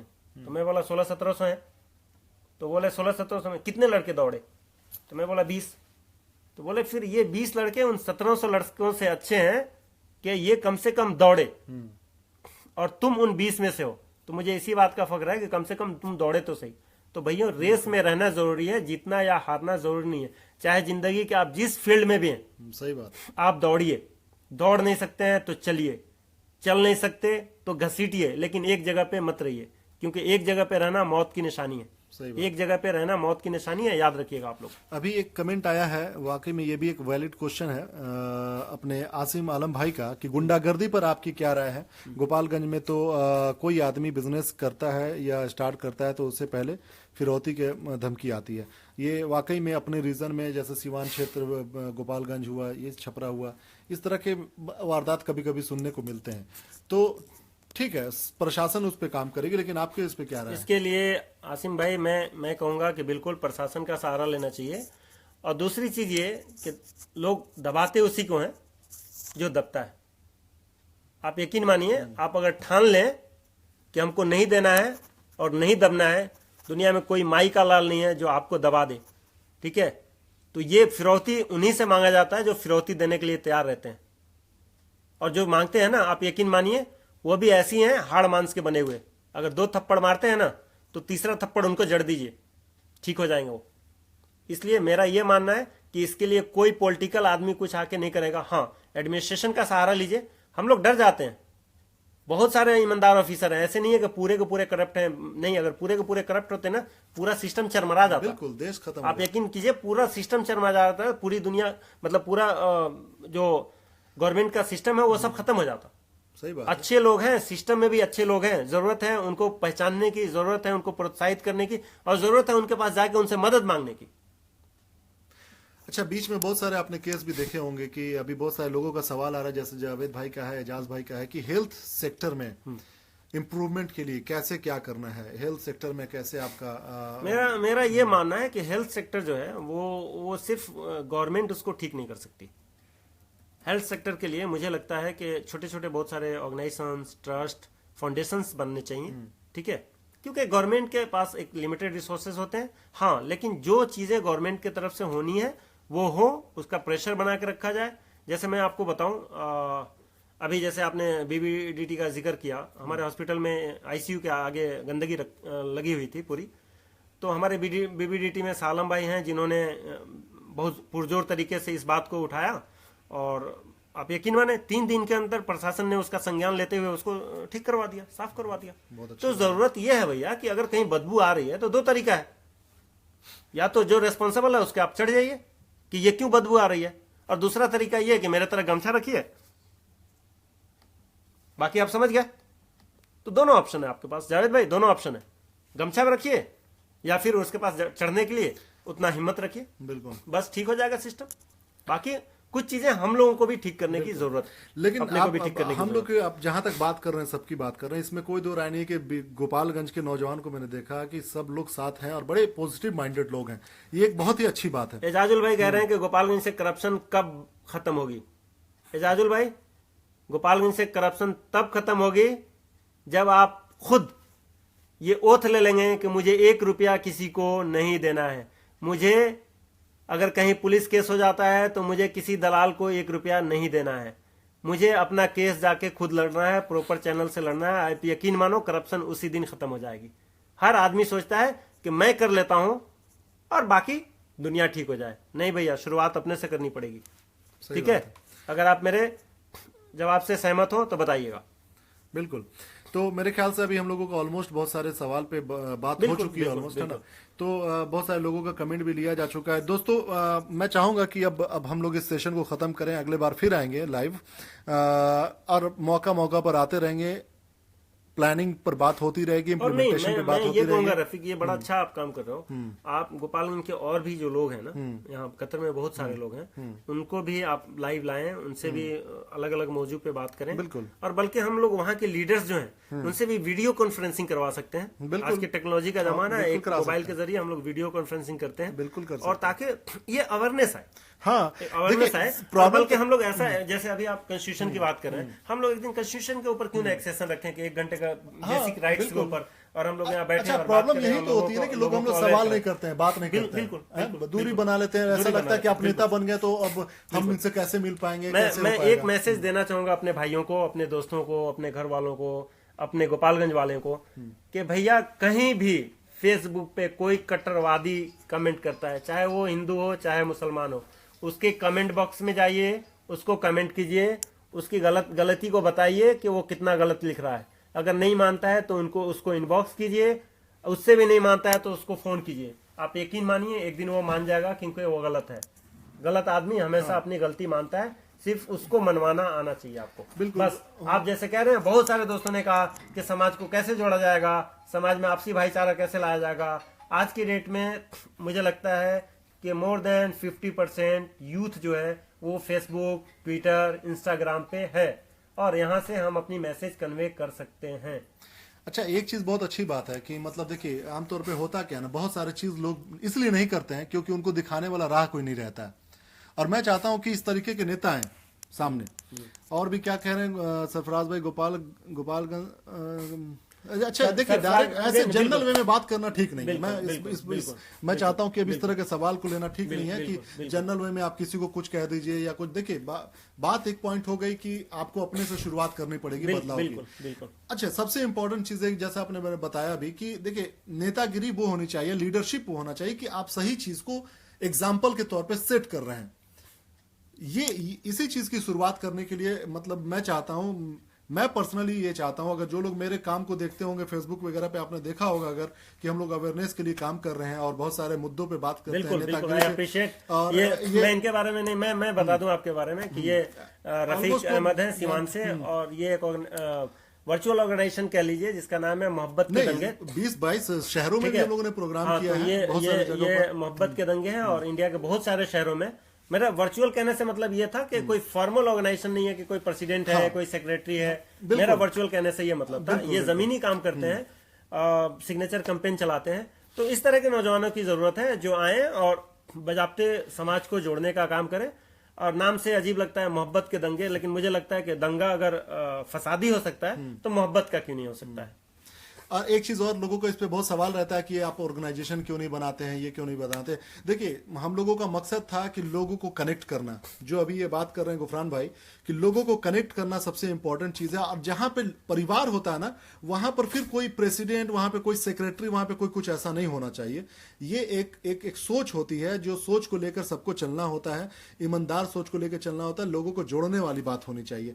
तो गुफरान भाई, आखिर में मैं चाहूंगा कि आप लोगों को कुछ राय दीजिए, अपनी बात कहिए, और फिर उसके बाद हम लोगों से अलविदा लेंगे और अगले सेशन में फिर हम लोग आएंगे नए नए सवालों के साथ, नए नए प्रोग्राम्स के साथ। मुझे लगता है कि नेक्स्ट सेशन इंशाल्लाह हम लोग जो है गोपालगंज में नहीं गोपालगंज में तो करेंगे ही करें, ऑनलाइन ही किसी दिन करते हैं और इंडियन कॉन्स्टिट्यूशन के ऊपर करते हैं, सिटीजन्स की बेसिक राइट्स का। बिल्कुल करेंगे, बहुत अच्छी बात है ये। तो आप सब लोग भी कॉन्स्टिट्यूशन पढ़ना शुरू कर दें, क्योंकि अगर हम लोग गलत बताएंगे तो आप लोग वो टाइम पे बताइए कि अरे ये क्या कर रहे हैं आप, गलत बता रहे हैं। 10 टॉपिक पे हम लोग डील करेंगे विथ एग्जांपल की, जैसे कि आपने बताया कि 6 बजे के बाद से किसी महिला को हम लोग गिरफ्तार पुलिस नहीं कर सकती है, तो ऐसा कहीं केस होता है तो वो गलत हुआ है। तो फिर अगर आप चाहेंगे तो इस तरह के आप कोर्ट में उनको सू कर सकते हैं, you can sue them in a court, you know, इस तरीके से होना चाहिए। तो ठीक है, मेरे ख्याल से हम लोगों को इस सेशन को आज यहीं पे समाप्त करना चाहिए। आप सभी लोगों का बिल्कुल, अब इंडिया में इफ्तार का भी टाइम हो रहा है। हाँ तो बिल्कुल, लोग ऐसे ही हम लोगों को छोड़ के चले जाएंगे। ठीक है, तो बहुत बहुत धन्यवाद आप लोगों का जुड़ने के लिए, शुक्रिया नवाजिश। आप कुछ आखिरी में कहना चाहेंगे? क्या कहना चाहेंगे, बस भैया हंसते रहो, मुस्कुराते रहो, टेंशन में मत रहो, जिसको भी देखो स्माइल करके देखो, सामने वाला भी स्माइल लगा, तुम भी खुश, वो भी खुश, बजाय एक बुझात नहीं खे तो अब बुझाना चाहिए, अब सबको बुझना चाहिए। ठीक है, भोजपुरी में कोई कहावत बताइए जो अब अभी भोजपुरी में ही बोला ना कि मतलब मेरे टाउन में सबसे ज्यादा जो बोली जाने वाली बात है वो है कि करे बुझात नहीं खे, तो भैया ये बुझाए वाली बात अब छोड़ दीजिए। ठीक है, सबको बुझा रहा है। हाँ, और बिल्कुल आप भी बुझिए और मुस्कुराओ यार, मुस्कुराओ, बस एक ही बात कहूंगा, मुस्कुराओ, खुश रहो, खुश रहो, खुश रहो, लोगों को भी खुशियां बांटो, इससे ज्यादा कुछ नहीं। नफरतें बहुत हैं दुनिया में, इसीलिए है कि मोहब्बत हम दिखाना भूल गए हैं। मोहब्बत दिखाओ, मोहब्बत बांटो। ओके भाई, अस्सलाम वालेकुम। Thank you very much guys, take care.